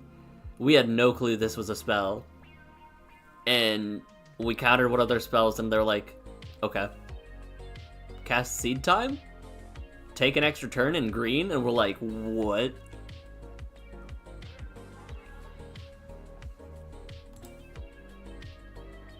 Let's see. Let's take a quick peek through here. I'm very partial to KTS, but that's one of my pet combos, not one of my pet cards. Because KTS plus Kaya the Inexorable is infinite combats. Every deck should start with Goldspan Dragon? See, I could sense the sarcasm. You're working on Thalia and Gitrog, focused around Human Sack Tribal. Inspired by one card, Laid to Rest. That's the Kenrith's Royal Funeral, I think, is the Kenrith's Royal Funeral card. Laid to Rest, Innistrad. Oh. Specifically, whenever a human dies, draw a card. When a creature with a counter on it dies, gain 2 life.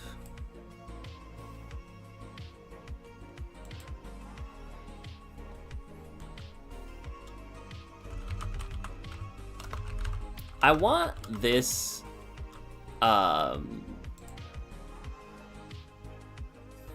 mind immediately goes to really, really dumb things. Like when I read Kenrith's Royal Funeral, it said you get 2 legendary cards exiled with it. Draw X, lose X, and Legends cast 1 less for each card exiled. I was like, what if we double up this trigger? What if we make our spells cost 4 less? And I'm like, that's so many loopholes to jump through. I'll just take the 2 reduction. Alright. Yeah, I think, given this list,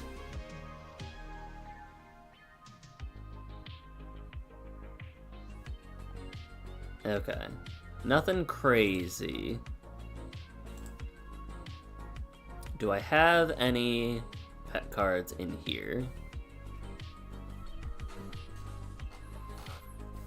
Oh, I need to change this. I don't have Anointed Procession in there anymore. I traded that for a VV a while back.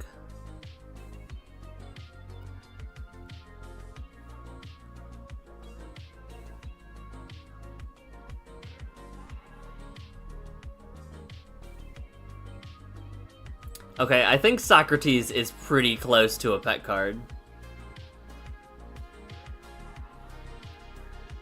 Socrates is a card that doesn't go into most of the decks that I put Socrates into, but it's too funny not to. Gotta find a way to blink it in Orzhov. The issue is that if you blink this card, it is a new entity, which means that it won't check for the cards that you exiled it with before. So, like, if you were to... The commander's on your radar for a future build. This commander, they are so crazy.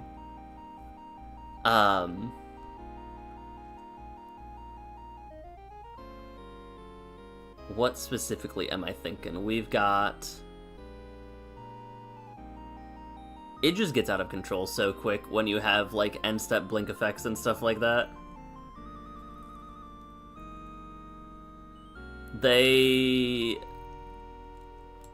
What put them on my radar is I got absolutely thrashed on Arena, I think, by a Nico deck.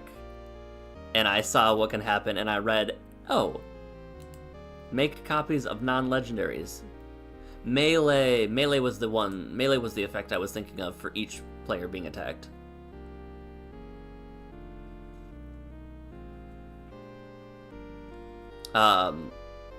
You get access to some very wild game enders, like this one, for example, where you give all of your creatures +3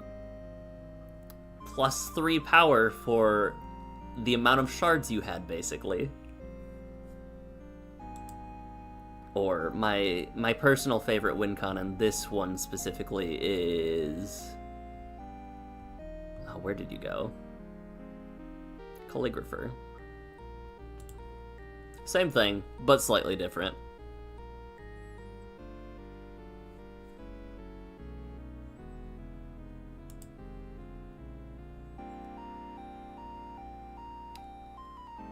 I think I actually persuaded, by playing this deck, I convinced 2 or 3 of my other friends to also build Nico. The funniest thing that crossed your mind about Nico is that they create enchantment tokens. Prime Enchantress energy. Consider deck tags? What do you mean, consider deck tags? Deck tags are created and managed by the Architect team, so they can be made to be searchable.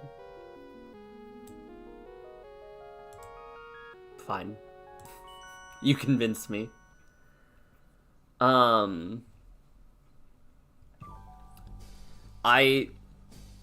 Okay. Let's talk about some spice. Let's just talk about some spice real quick. I have, I need to pull out Sky Strike Officer. New category, spice. So, obviously, just enchantment matters. Enchantment enters, draw a card. Yes? Yes. We understand. That's just good. What is the spiciest of spice that I have in here? Wrangler of the Damned? Turn your shards into this guy. Don't cast a spell on your turn. Make X 2/2s that fly. Despite Nico only turning the shards stay the creature until end step, so as soon as you get to your end step, they go back to being shards, but it will still trigger. I tested this on Arena. So despite them no longer being creatures, the trigger will still happen because it sees what they were. We've also got Reefworm. In any stage or step that a board wipe happens, you can target Reefworm or any of its other tokens and turn your shards into those. Lost Oromancers to go get however many enchantments you want, because your shards don't have time counters on them when they die. Archon of Sun's Grace is just good if you blink Nico.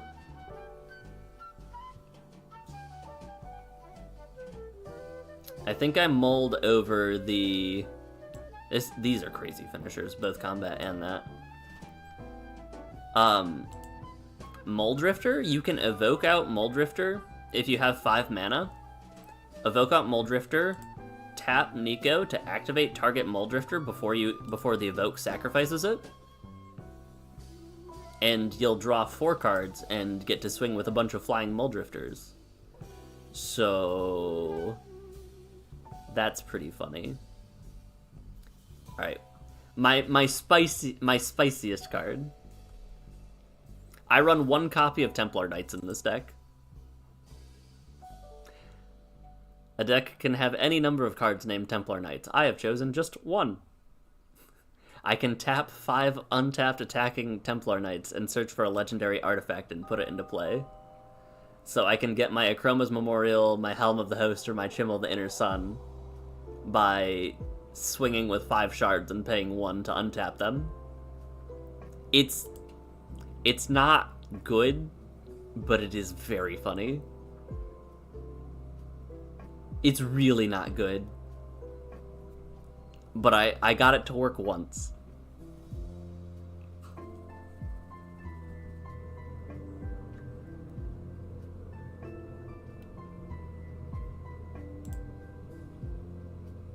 What else we got? That was a deck that wait. Yeah. Yeah, that was a deck that failed. Genuinely funny? I try. It's a dream. It is a meme and a dream at the same time. I've built so many Final Fantasy commanders. I built Squall, I'm building Squall again, Noctis, Atia, Cypher. I built a bracket 1 VV deck.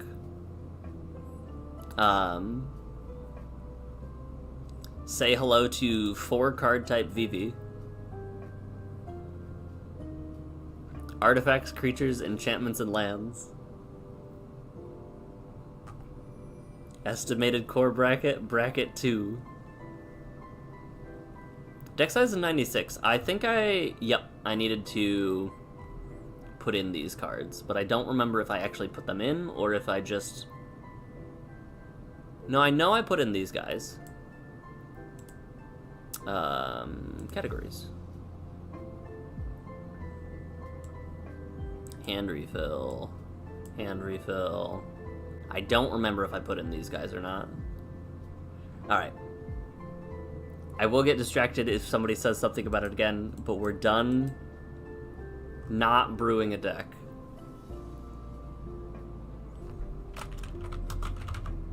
Soul Rig. Arcane Signet. You want to start a deck where a deck class where every card has to be salt sum of more than 0 but less than 1? Isn't that most cards?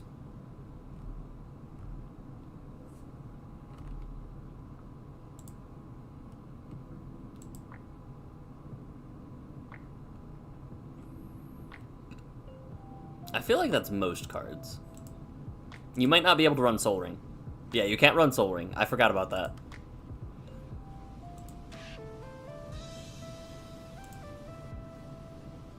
There are some weird things that you run into.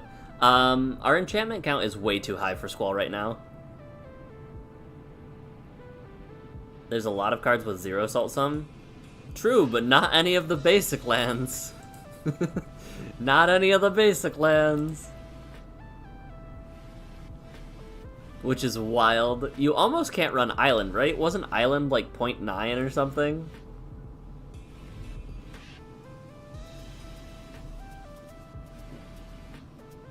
Okay. Sort by not salt. Let's try sorting by mana value. 5, 4, 3. So many 3s. A few 2s. A lot of 2s and a lot of 3s, actually. Alright.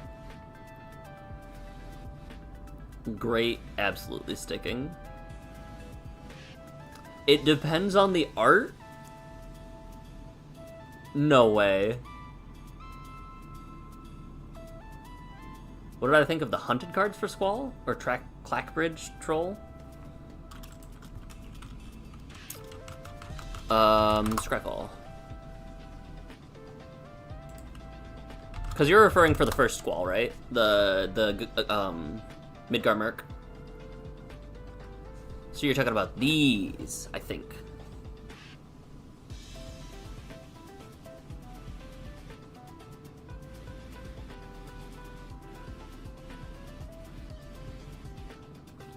You'd say Clackbridge is a pet card of yours? Clackbridge is a card that when I saw in Eldraine, I was like, I really like this card. I think every card that I saw related to like the Billy Goat's Gruff was a card that I was like, that's cute. I really like that. Hunted Yamasu. Target opponent puts a Death Touch counter on a creature they control.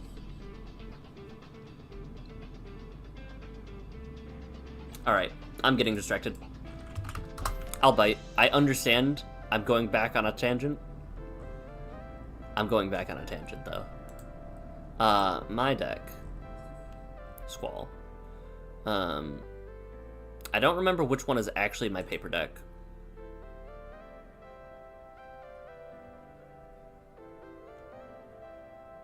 I think it might be this one.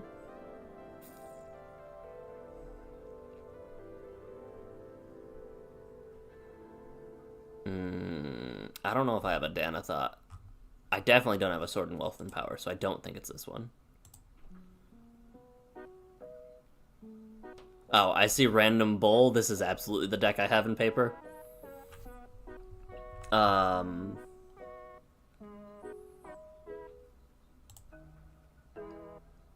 value spells. I think that what I was doing with Squall was already so tuned that I didn't really want the hunted cards if this is the Squall you were talking about. I definitely said Squall Midgar Merc. It's Seed Merc. That's fine. Because we get back this one, or this one. And really the only one that I would be tempted to do would be the Nightmare. But I still really don't want to give Death Touch counters to something I control. But this deck kind of just races the other one. Okay.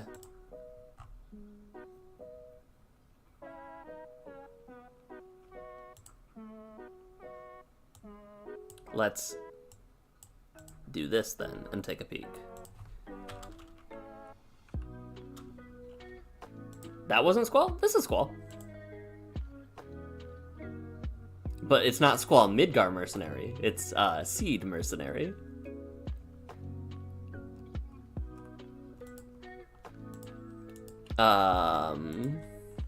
CI Mardu. Let's just narrow the search. I know the search is already very narrow, but let's just...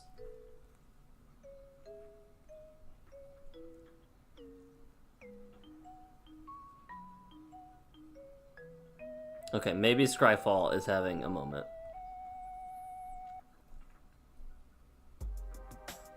Target opponent makes 3 2/2s. It's cute. Oh, interesting. A 1/1, a 2/2, a 3/3, a 4/4.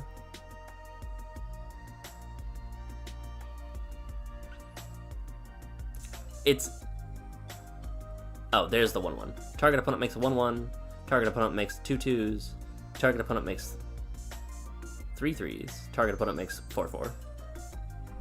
I like that. It's probably not intentional, but I like it.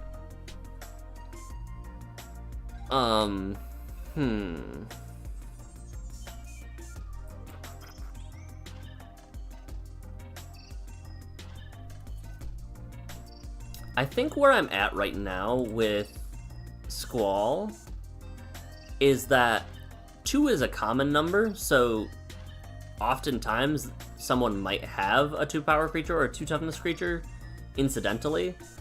but I kind of want it to focus on my attacks, per se, not necessarily...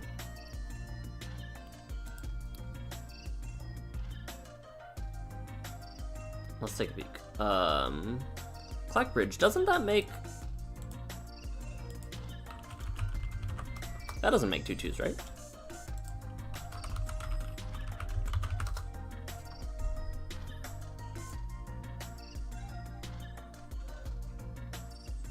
At the beginning of combat on your turn, any player can choose not to get swung at by an 8/8. I think this, to me, screams different deck. Both this and the hunted cards, to me, scream a different deck. This feels like they go a little bit taller than what I am intending for. Why only focus on one per turn when you can have up to 4? Which of these would...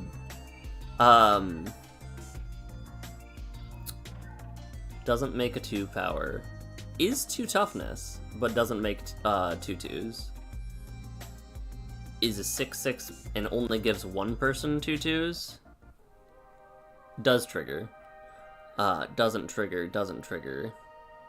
Doesn't trigger, doesn't trigger. The Hunted Dragon I would consider. Actually, that's a good politic card.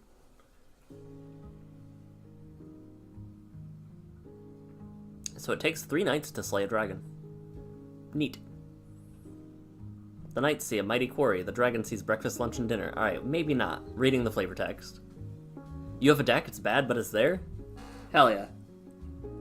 That's what I like to hear. You've seen some of the decks I've made. Yes. Yep. That's why I have Take the Bait and...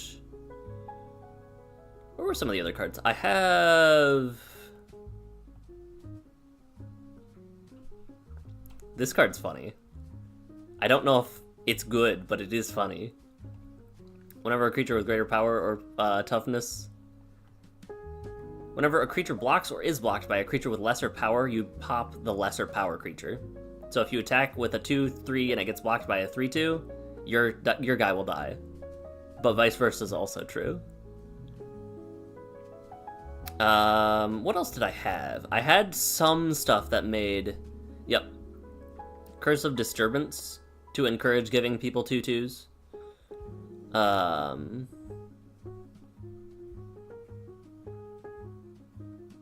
Combat Calligrapher does give people 2/2s, or 2/1s. Yeah, we're absolutely gonna have to cut some of these. Maybe Goblin Oriflamme. I talked myself into it. How many humans and or mercenaries do I have? 15 and 0. Got it. We're probably cutting Folk Hero then.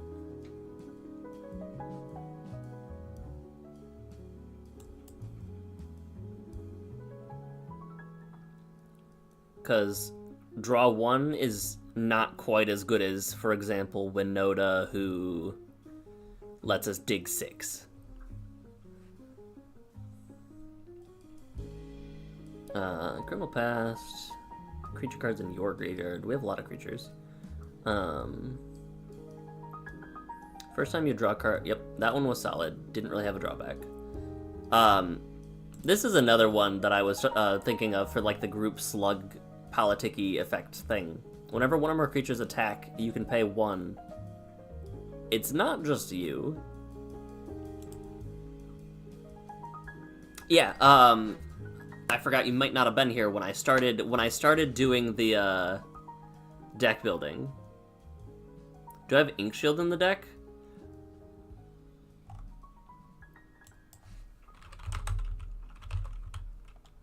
Yes, I do.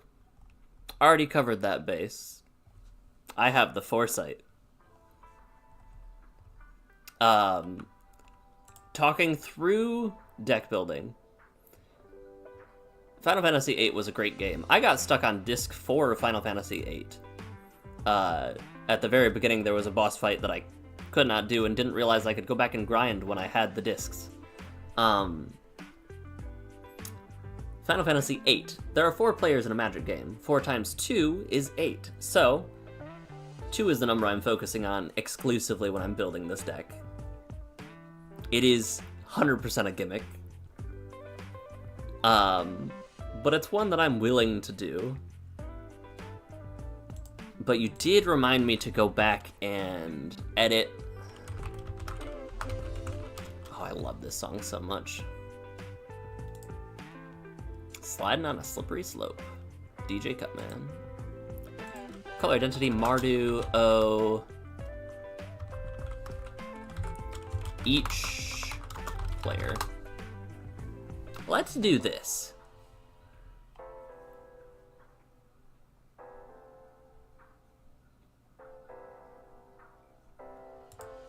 Hold on. Let's do this plus create.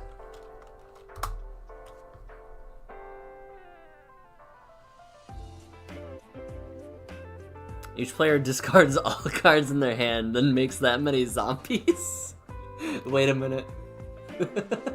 Wait a minute. Oh, you...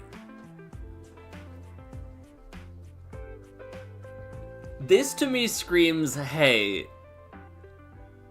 everybody, let's punch the guy that made me discard our hands. But what if it didn't? What if we successfully baited them into... We'll put this in the maybe board. Let's add a maybe board section for this. I love Descent into Avernus. Ranklin Torbran. Each player may pay any amount of life. Oh, let's... Hold on. Minus... O... Let's get rid of all 1/1s. That probably will... Oh, there's only 11 cards that say each player. I didn't need to do this. That's fine. At the beginning of each player's upkeep, they make a 5/1. Oh, okay.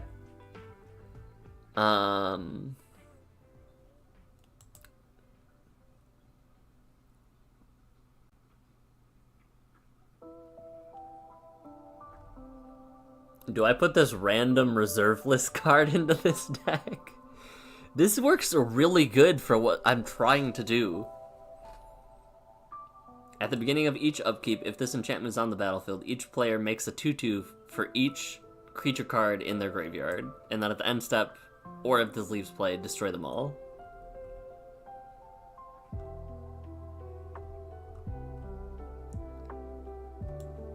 I think it doesn't get me as smacked as Awaken the Erstwhile, which I like.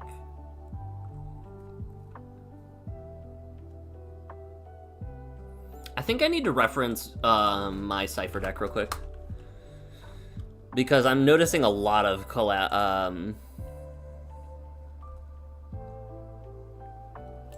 sort by categories. I'm noticing a lot of overlap between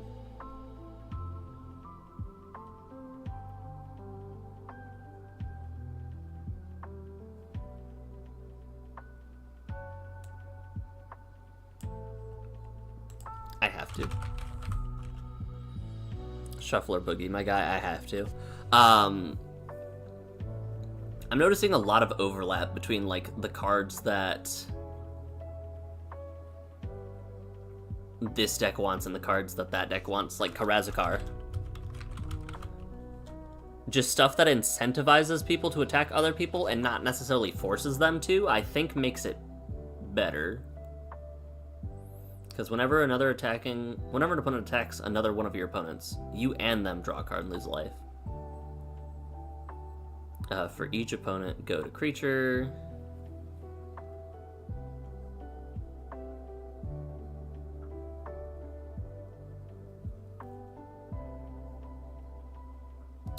I like Death Tyrant because it replaces any of my 2/2s. Because it doesn't say non-token, right? No. That's a great source of being able to keep things going. No. No. Carter Doomscourge, I think I want. I did build, when I built Cypher, I also built a gimmick where I had to do, I could only include people who had antagonistic outcomes, or like visages. Like I could only use Ozai or Karazakar. At most, I could use things that looked passively antagonistic or situationally antagonistic, like Jet, or Bothersome Quasit or Zuko Conflicted.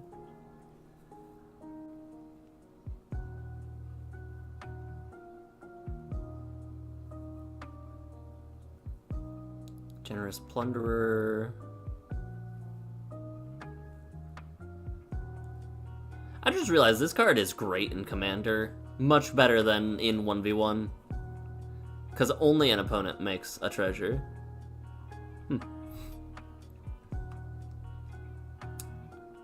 Reaver Cleaver does not do what I want it to. Alright, Loxodon Warhammer.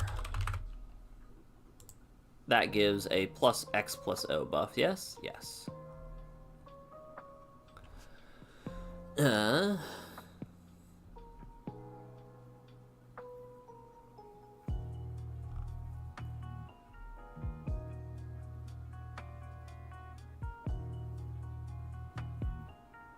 Tempted to bring in Disrupted Decorum. Don't think I need to. That's funny. Put a double strike counter on each creature, then goad each creature that had to counter put it on it this way?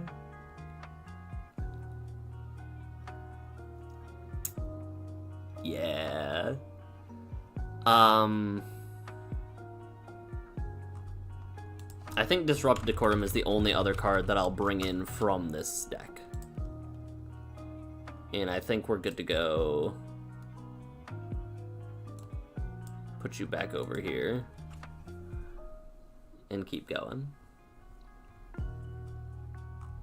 Alright, let's sort by mana let's group by mana value. I guess alphabetical? Sure. We have a lot of 6-drops. I can't cut Triple Triad. Gunship is so good. Wanderer is a board wipe. Raphael. I guess I really don't need this, right? It's just an extra combat trigger. Perch Protection is funny because I make 4 2/2s.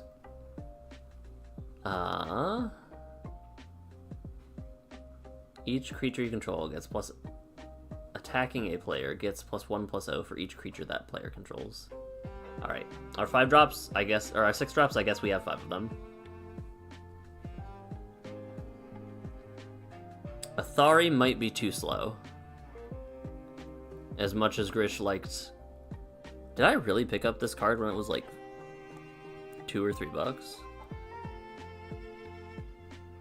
This card is still absurd every time I read it. Alright. Good King Mog makes a couple 1/1s.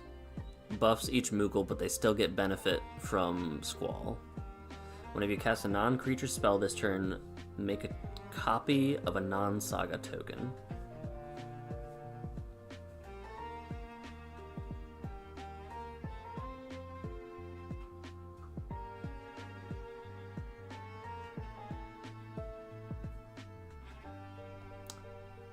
Which one was very... Sorry, which card was very reliant on my commander being out?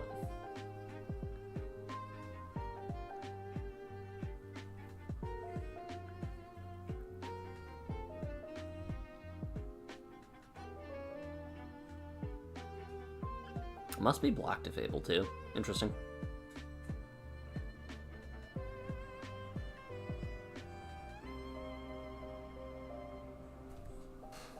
Prevent all non-combat damage that would be dealt to you and creatures you control. Whenever a non-token enters, make a 2/2. I'm gonna put this in maybe board.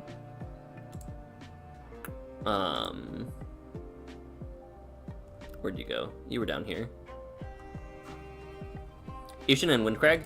I did make sure that it wasn't a blowout if I didn't have it, though.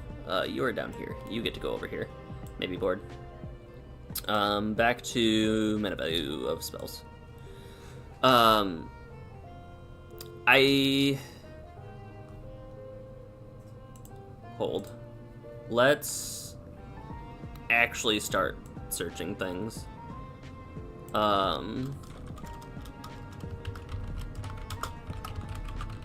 Because I am curious about this. This is an attack trigger. This is an attack trigger, but I don't... Not for the intents and purposes of what I'm doing.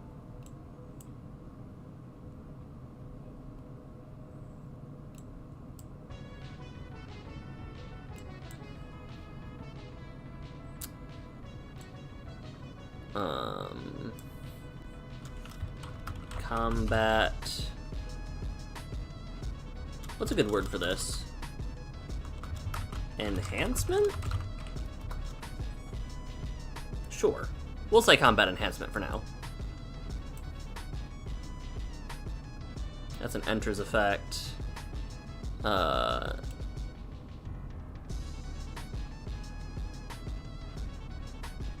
Creatures you control with fly. Okay, okay. I'll put her over here for now.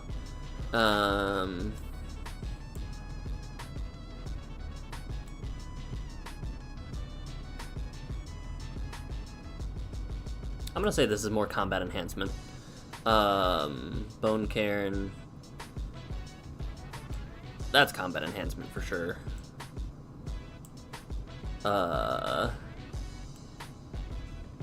Combat enhancement?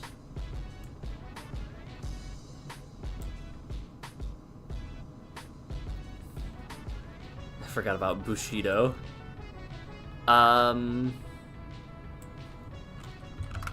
Forces attack.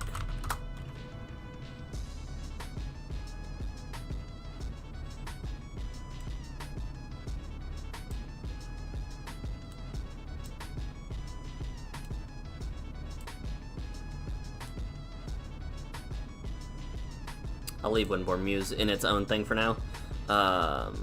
That's an attack trigger.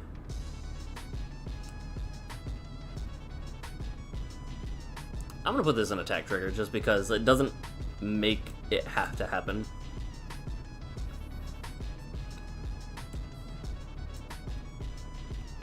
I have 13 cards in my deck. Hold on. Not instants. Enchantments.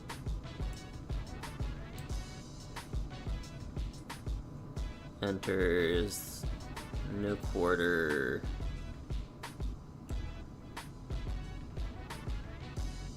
I'm gonna say combat enhancement. Windcrag Siege. It's combat enhancement.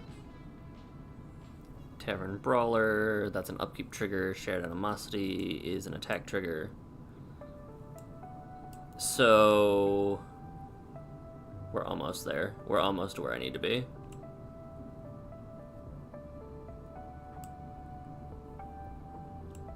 Is attacked. Criminal Past, what did that do? Nope.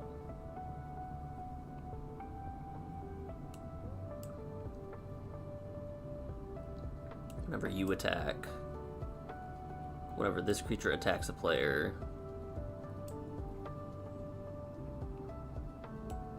enhancement. So Ishin, Two Heavens, Windcrag Siege, and Firebender Ascension all care about creatures attacking and triggered abilities. All of these have, these 21 cards say, some of them don't care, like Firebender Ascension, that won't trigger Curse of Opulence. But Windcrag Siege. If a creature attacking causes a triggered ability of a permanent you control to trigger, it triggers again. So, like, if an opponent attacks someone with a Curse of Opulence on them, they'll make 2 gold and I'll make 2 gold. Same with this. I can pay 4 mana instead to buff up their creatures. Curse of Disturbance. This thing triggers. Like, without Squall in play, these still have uses because I'm building kind of multifaceted because these all care about attacking. If it was maybe even like 5 cards, I would probably leave these out. I'm tempted to cut Renoa.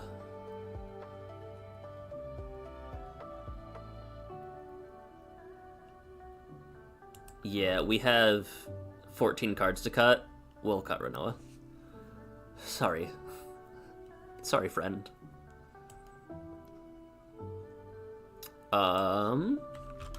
Makes 2/2.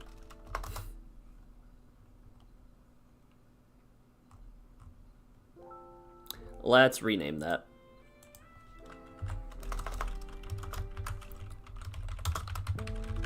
Makes a Squall trigger.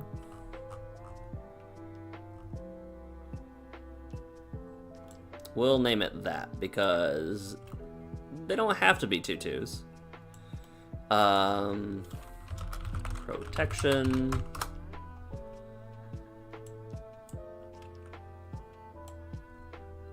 Makes a Squall trigger.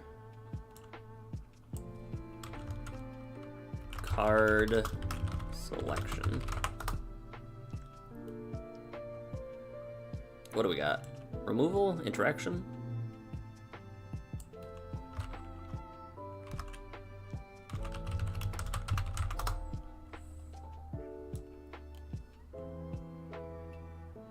I guess we'll put this in attack trigger.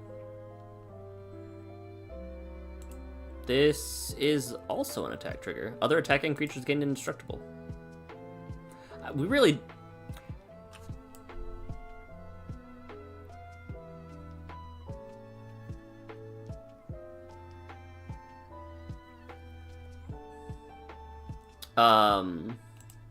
Right now I've got a lot of payoff for attacking with 2 power, and payoff for opponents attacking each other with 2 power. How much carrot do I have with that stick? You're referring to incentivization for them to just not punch me? Let's actually rename this category. Incentivizes attacking others. Where'd you go?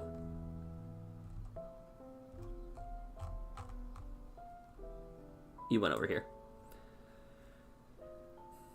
And in that case, I actually think that the curse... I'm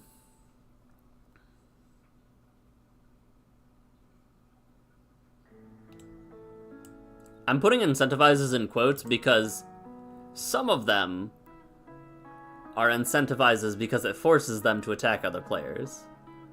Some of them, it incentivizes them to attack in general. Some of them, it makes it harder to attack me, and some of them just give them buffs for attacking other players. I think that incentivizes sums that up fairly well. I'm thinking we probably need to cut some of our self-buff cards, or maybe some of our token generation, because I'm designing the deck in a way that Squall will always trigger Squall, at least. So maybe we can trim some of the, like, Guide of Souls and such. We do have a lot of attack triggers. We might need to trim some of those, actually.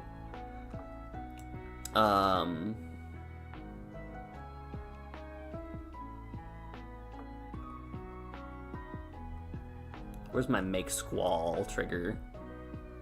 Where did you go?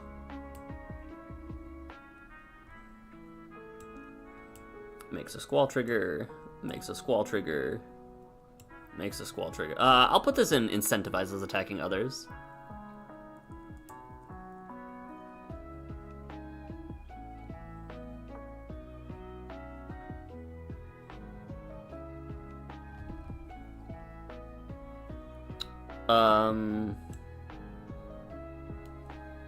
New category, buff, Squall.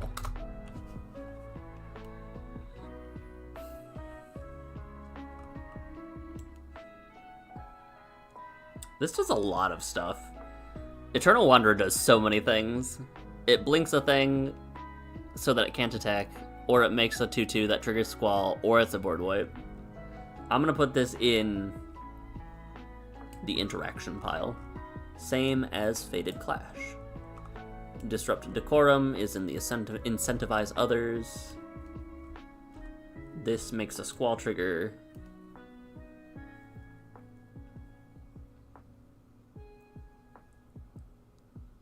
We might need to change our combat enhancement class or tab. Makes a Squall trigger. Buffs Squall and makes a trigger?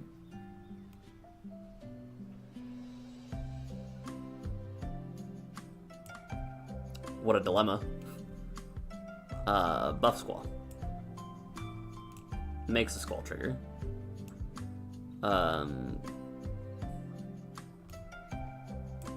Protection.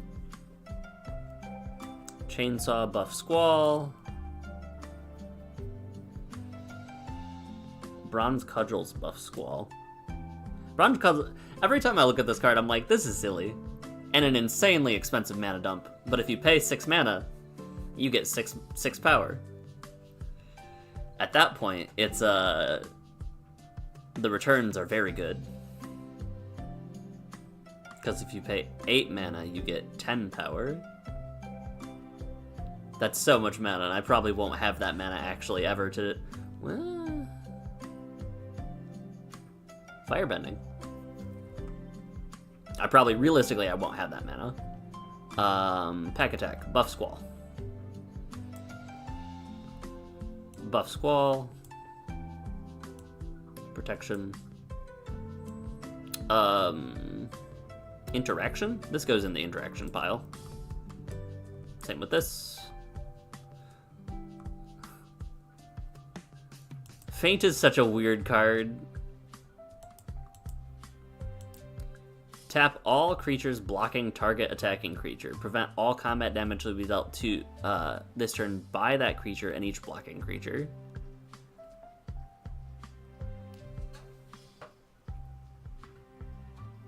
This is one of those where I'm sitting at a table and the player to my right gets hurt by this card so much more than the player to my left.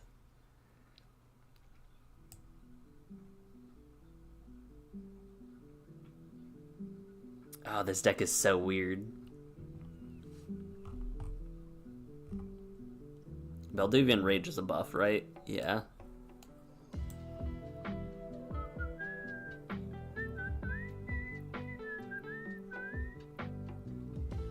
This is Final Fantasy, right? Yeah, Cosmo Canyon.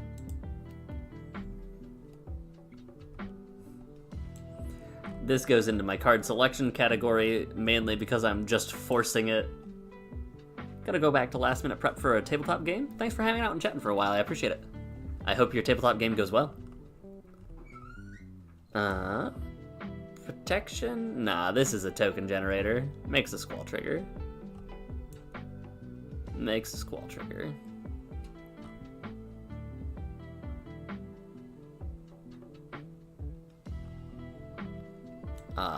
Let's make a new category, actually. Gives everyone tokens.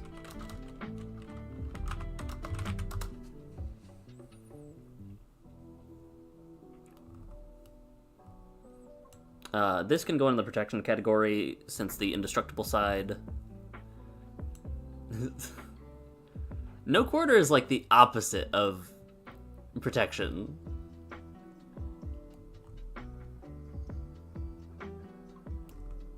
Where does this even go? Does this even classify as interaction? Maybe incentivizes attacking others. It's a weird spell where nobody wants to attack me if they've got creatures with lesser power. That's a buff Squall.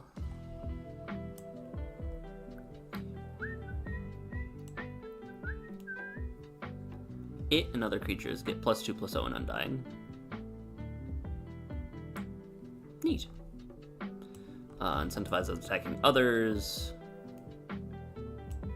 Buff Squall. Card selection. Card selection. Interaction. Things are cruising. Protection. Mana? Fixin'. You got no clue what's going on, but looks awesome regardless. I am building a deck for Magic the Gathering, which you've probably heard me gush about in some way, shape, or form. How's it going, Hammer Bro? So we're just kind of chilling, fixing. And I'm hanging out and chatting with people while we do this. Hey, neighbor. Our girl next door, technically.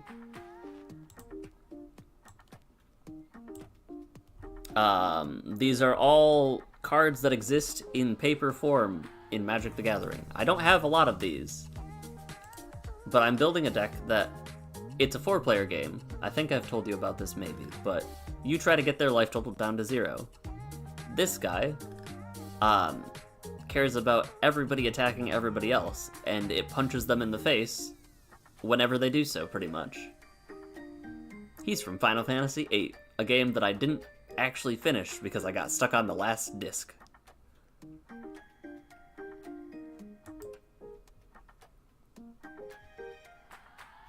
I hope your day's been going well, though. Good to see you around. Incentivizes attacking others. Sure, we'll put it in that one. I have to cut so many cards still. The decks are all 100 cards, so I have to get this number from 113 down to 100 flat.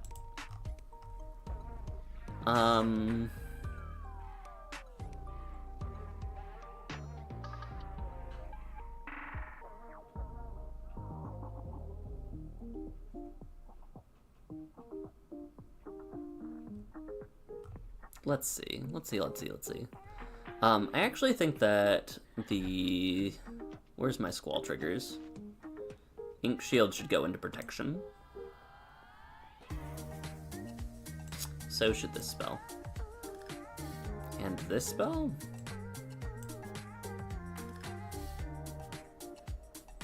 My protection's very strange.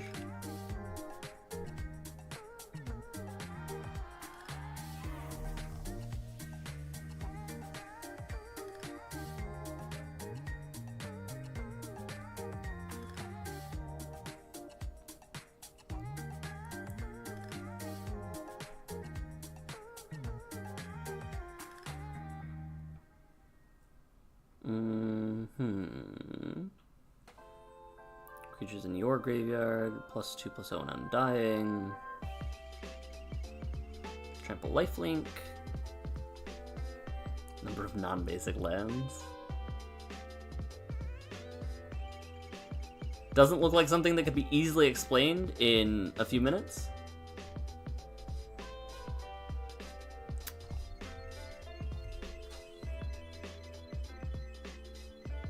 Let's set a timer. Hold. Stop. Watch. I will give myself an arbitrary amount of time to explain Magic the Gathering. And I don't know how I'm going to do this or what I'm going to do it. I'm going to give myself just 3 minutes. I think 3 minutes of your time. This is Magic the Gathering. The goal of the game is to reduce your opponent's life totals to 0. This is a multiplayer format called Commander, where you have 100 cards, no more than a single copy of each card in your deck, aside from basic lands. Lands are your resources that you use to cast your spells. You cast a spell by paying any cost in the top right of a card, and so, for example, this is a red, you need 1 mountain or red source to pay for it. Any number, like 2 or 1, can be paid with mana of any color to do so. there's a bunch of different types of cards. Some of them stick around on the battlefield. Those are called permanents. Enchantments, creatures, artifacts, lands, these are all permanents. Some cards you use and they go away after you use them. These are your instants and sorceries. So you cast the spell, it does the effect. If it is a permanent, it stays around. If it is not a permanent, it goes away. All of the cards have different effects. For example, my commander wants me to pick a number and incentivizes attacking with creatures of that power or toughness. Power or toughness, a creature's power is on the left side at the bottom of a card, and its toughness is on the right side. It deals damage equal to its power and can take lethal damage if it is dealt this number or greater. So if a Squall were to attack and I block with a different Squall, they both would deal 3 damage to each other, and both would die. What else is there? That's pretty much the basics. That's really all you need to get started. I can't think of anything else. There's a lot else that I can think of. Like, let's just... I don't mean to scare you. But let's check out the comprehensive rules in PDF form. It is a game that has a very, very... Why are the rules not found? Where did they go? That's awkward. Doc X. Trust me, the rules exist and they're pretty good.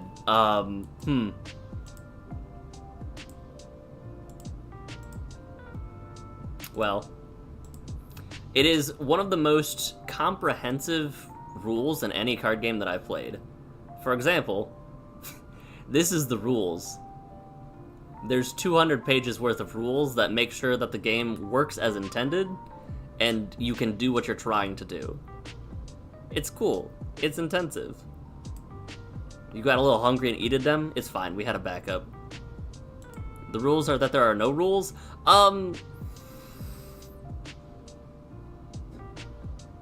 Sure, let's go with that.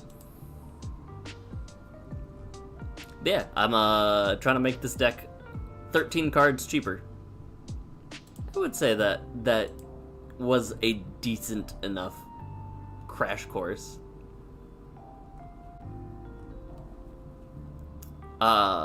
It's also a collector's card game, so there are cards that are expensive. Like, you've probably heard of Black Lotus, and if you haven't heard of Black Lotus, let's just, say hi to Black Lotus. Yes.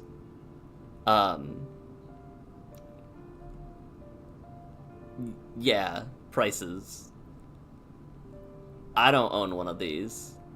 I don't even know if I've seen one of these in real life. There's a chance I might have. It makes enough sense to sort of know. Yeah. I don't have anything that even approaches that.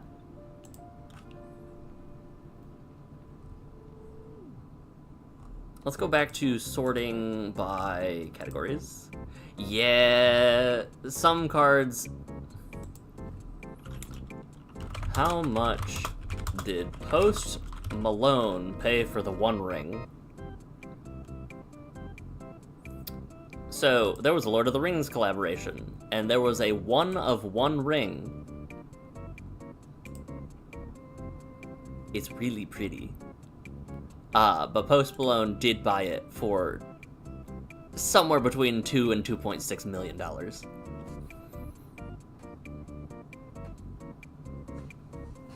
You might have seen one at MagicCon, the graders usually bring. I went to the grading booth and then realized it was $100 to grade a card, and I didn't need to grade a card, so I don't think I actually went up to the booth. So, basically, this is gambling, but you get physical, yes, for a singular card. For, you get a not a consolidation, consolation prize. Post Malone One Ring. Yeah, it's that big. right there. So... yeah...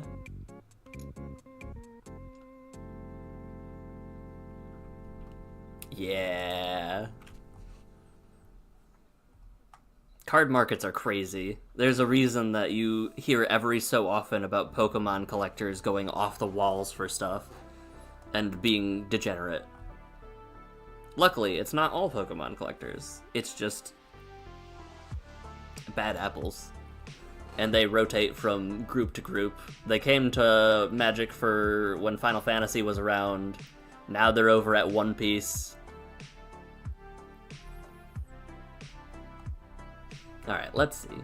What cards did I have that give everyone tokens? You'd be terrified to look in the direction of a card that expensive? Yeah, there's a video of the guy recording his pack openings, and when he opened it, he was like... no way. I was like, you know, I understand. I get it.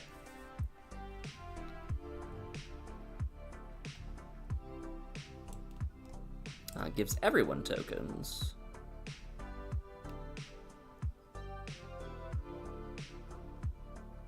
Chicken Jockey. Tomek.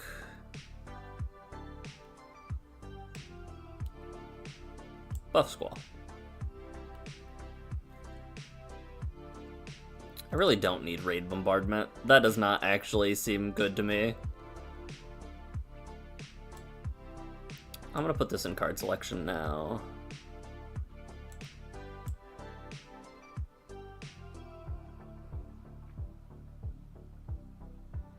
Oh, this actually goes into incentivizing attacking other players. Okay.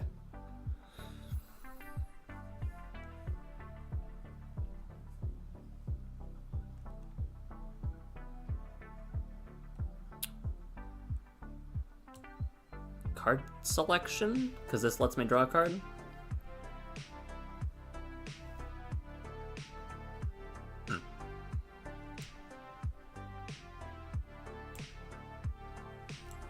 Card selection.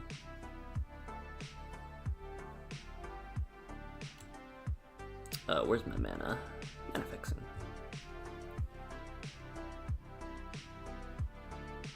Music's banging.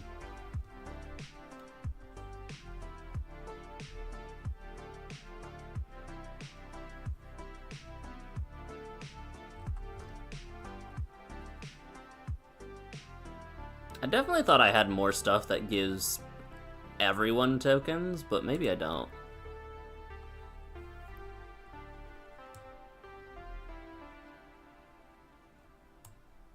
I'll put you down here. Card selection.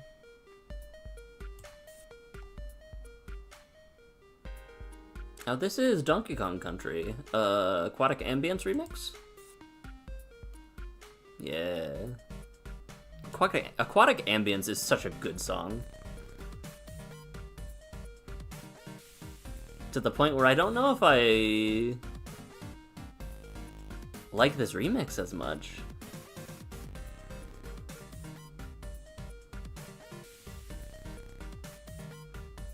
I'm still vibing, but like, it's hard to top Aquatic Ambience. Dolmen Gate, prevent all damage to attacking creatures you control. Iroas does the same thing, but gives creatures menace? Let's drop Dolmen Gate. Trim some protection. Let's drop Cecil, trim some protection. One of these or two of these have to go.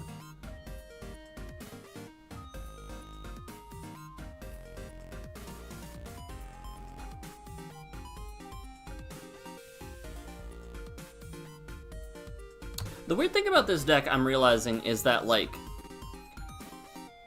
Squall cares about attacking a player with at least one creature. I can kind of just generate a bunch of tokens and then keep them back to disincentivize people from attacking me.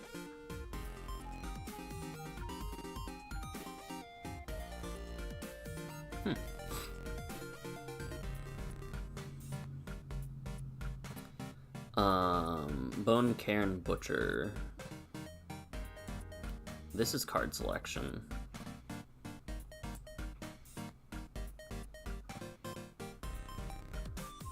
I like where our combat enhancement is, I think.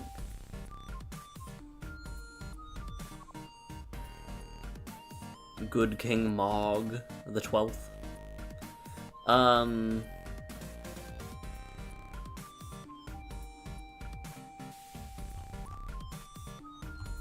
Let me reread Good King Mog. Whenever you cast a non-creature spell this turn, what are my creature counts?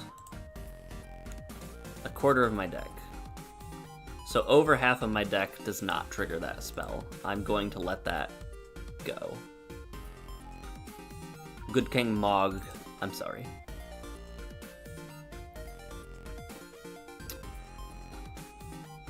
This can go. Right, do I want that to go? Hold on. Let me go back to...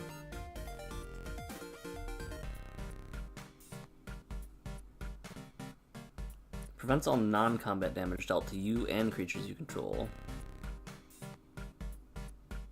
So it's really for the secondary effect. Whenever a non-token creature enters, I make a unicorn.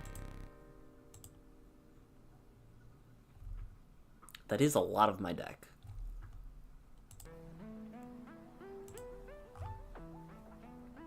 Versus this just makes 2 1/1s, but it gives my attacking creatures flying?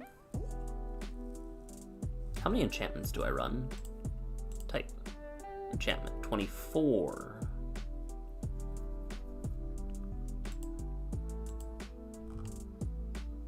So between this and Archon of Sun's Grace, which do I want? Well, I want the second one. A unicorn? Awesome. There are a lot of creatures in this game. Let me... There's also dedicated databases to searching up cards, and some of them even have things in place so that you can search up cards with specific things in the art. So like if you were to want cards with unicorns in them, let's just take a peek at all of the cards with unicorns on them. Hey, there's that card that I was looking at. There's a unicorn in Circle of Dreams Druid? Oh. Wait.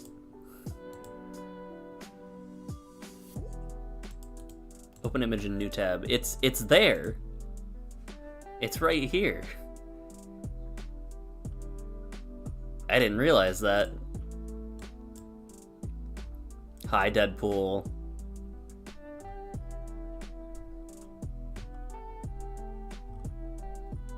Are there dragons? There are so many dragons in this game. Let's not even look up art dragons. Let's do a creature type search. Dragon.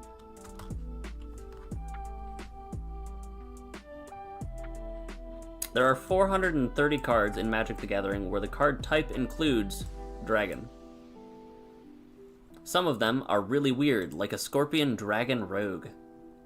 Some of them are much more traditional, like an adult gold dragon. And the art on some of these cards is, chef's kiss. Like, look at it. It's like a bismuth dragon. Dragons actually are what got me into this game.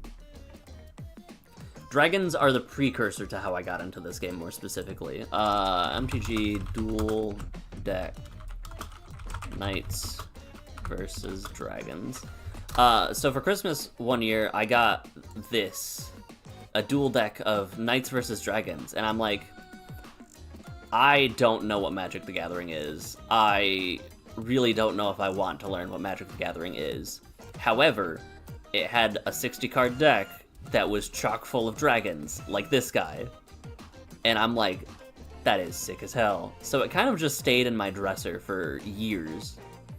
And then when I met my now wife, then girlfriend, well then not even girlfriend, when we started being interested in each other and seeing each other, I went over to her house one day and her her dad and friend had a variant of Magic that they brought over and taught me how to play.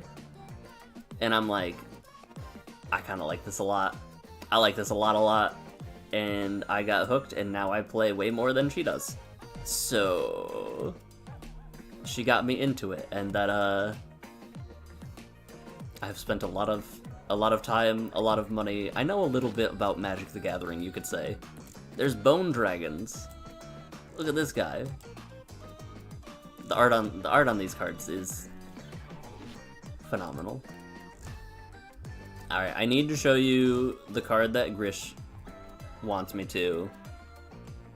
What is that? Brain Stealer Dragon. It's like a crab scorpion dragon. Whoa. Neat.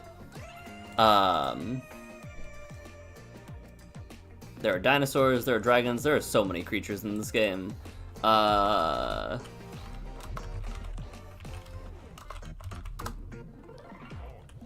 Say hello to Goldspan Dragon. This is the one Grish really wanted you to see. Is there any other art for it? Oh, whoa, I forgot about that art for it. He's just a chunky guy. Look at him. The effect is very good, though, and that is why Grish wanted me to show you. Because it makes resources when it becomes the target of a spell, and Grish really likes to go infinite with it. Or to do an endless loop that ends the game, pretty much.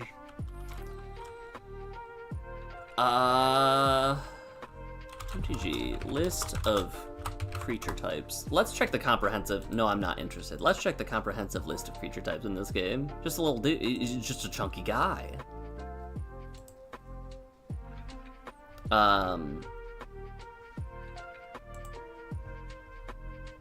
So this is the list of creature types. Where are we at?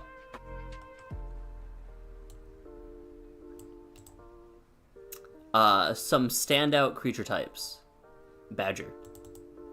We got Beebles. What else we got? Cat. There's a lot of cats. Child. The child creature type. We've also got Citizen. Notably, down here, we also have Peasant. Crab. Lots of good creature types. Egg. Gamer, notably, is my favorite creature type to name whenever I'm naming something random. This was a new one that was added that is silly. We've got employees.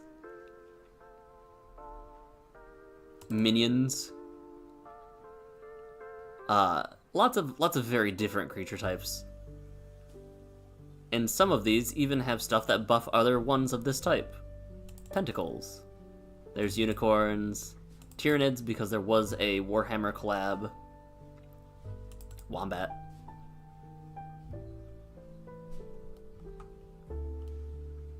Eye. I wonder if there's an employee eye around. Probably not. There was something I was going to look up, but I can't remember. We're down to 9 cards, which is better than I was when I was building Noctis. But yeah, they do...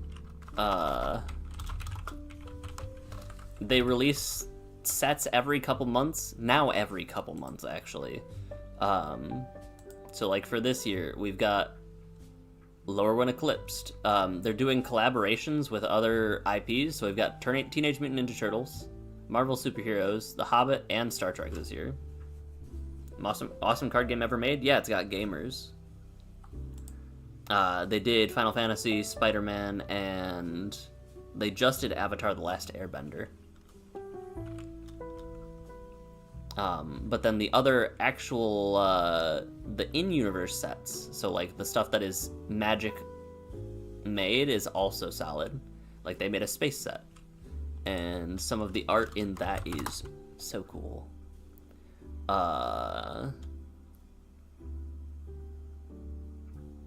Set.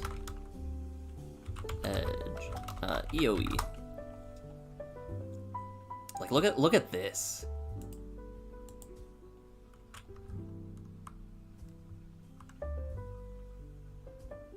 They just make some gorgeous art pieces. To the point where I have some of them just as, like, I pick them up as playmats and I use them as mouse pads. There's so much cool space stuff. The space set was solid. The space set was so cool.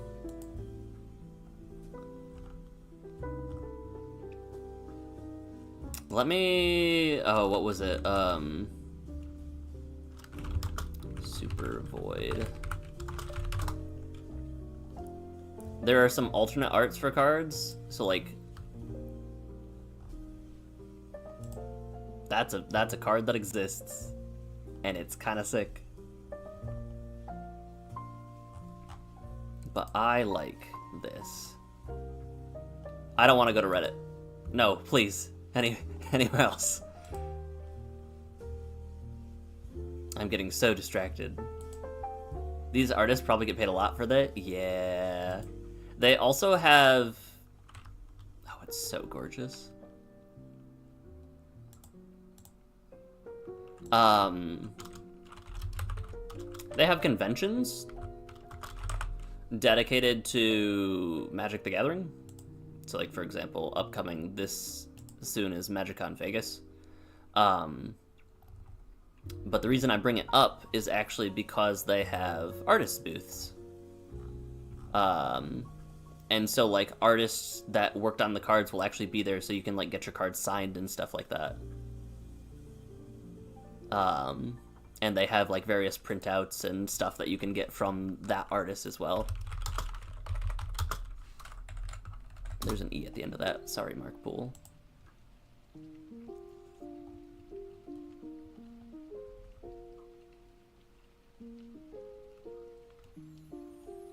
Oh, did he do? He did Ancestral. Ah. MarkPoole.com. The Art of Mark Poole. Let's look at the gallery. Oh. Some of these are not Magic cards.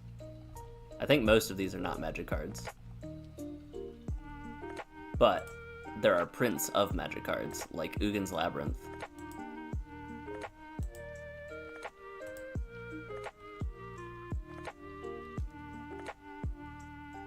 I'm a sucker for the trippy space stuff.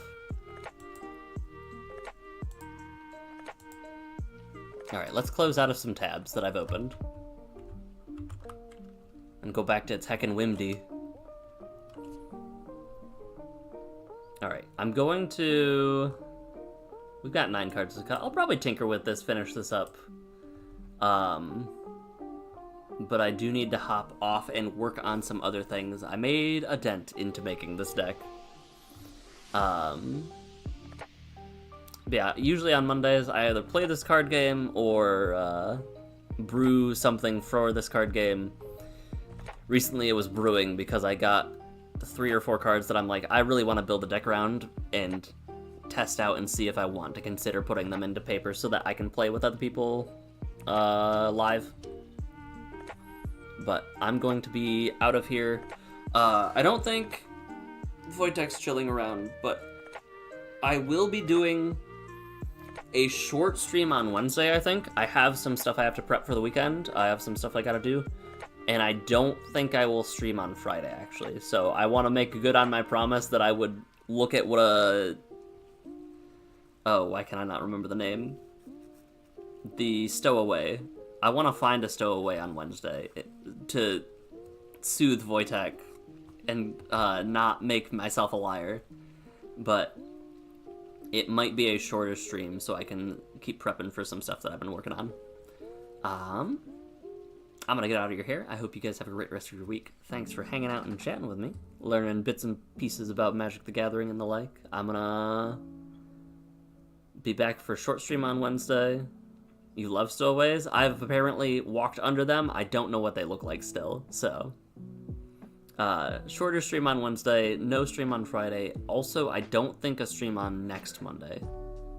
So I think Wednesday and then next Wednesday is probably the natural order of things, but keep an eye on the YouTube, keep an eye on the Discord for the notifications that get pushed out.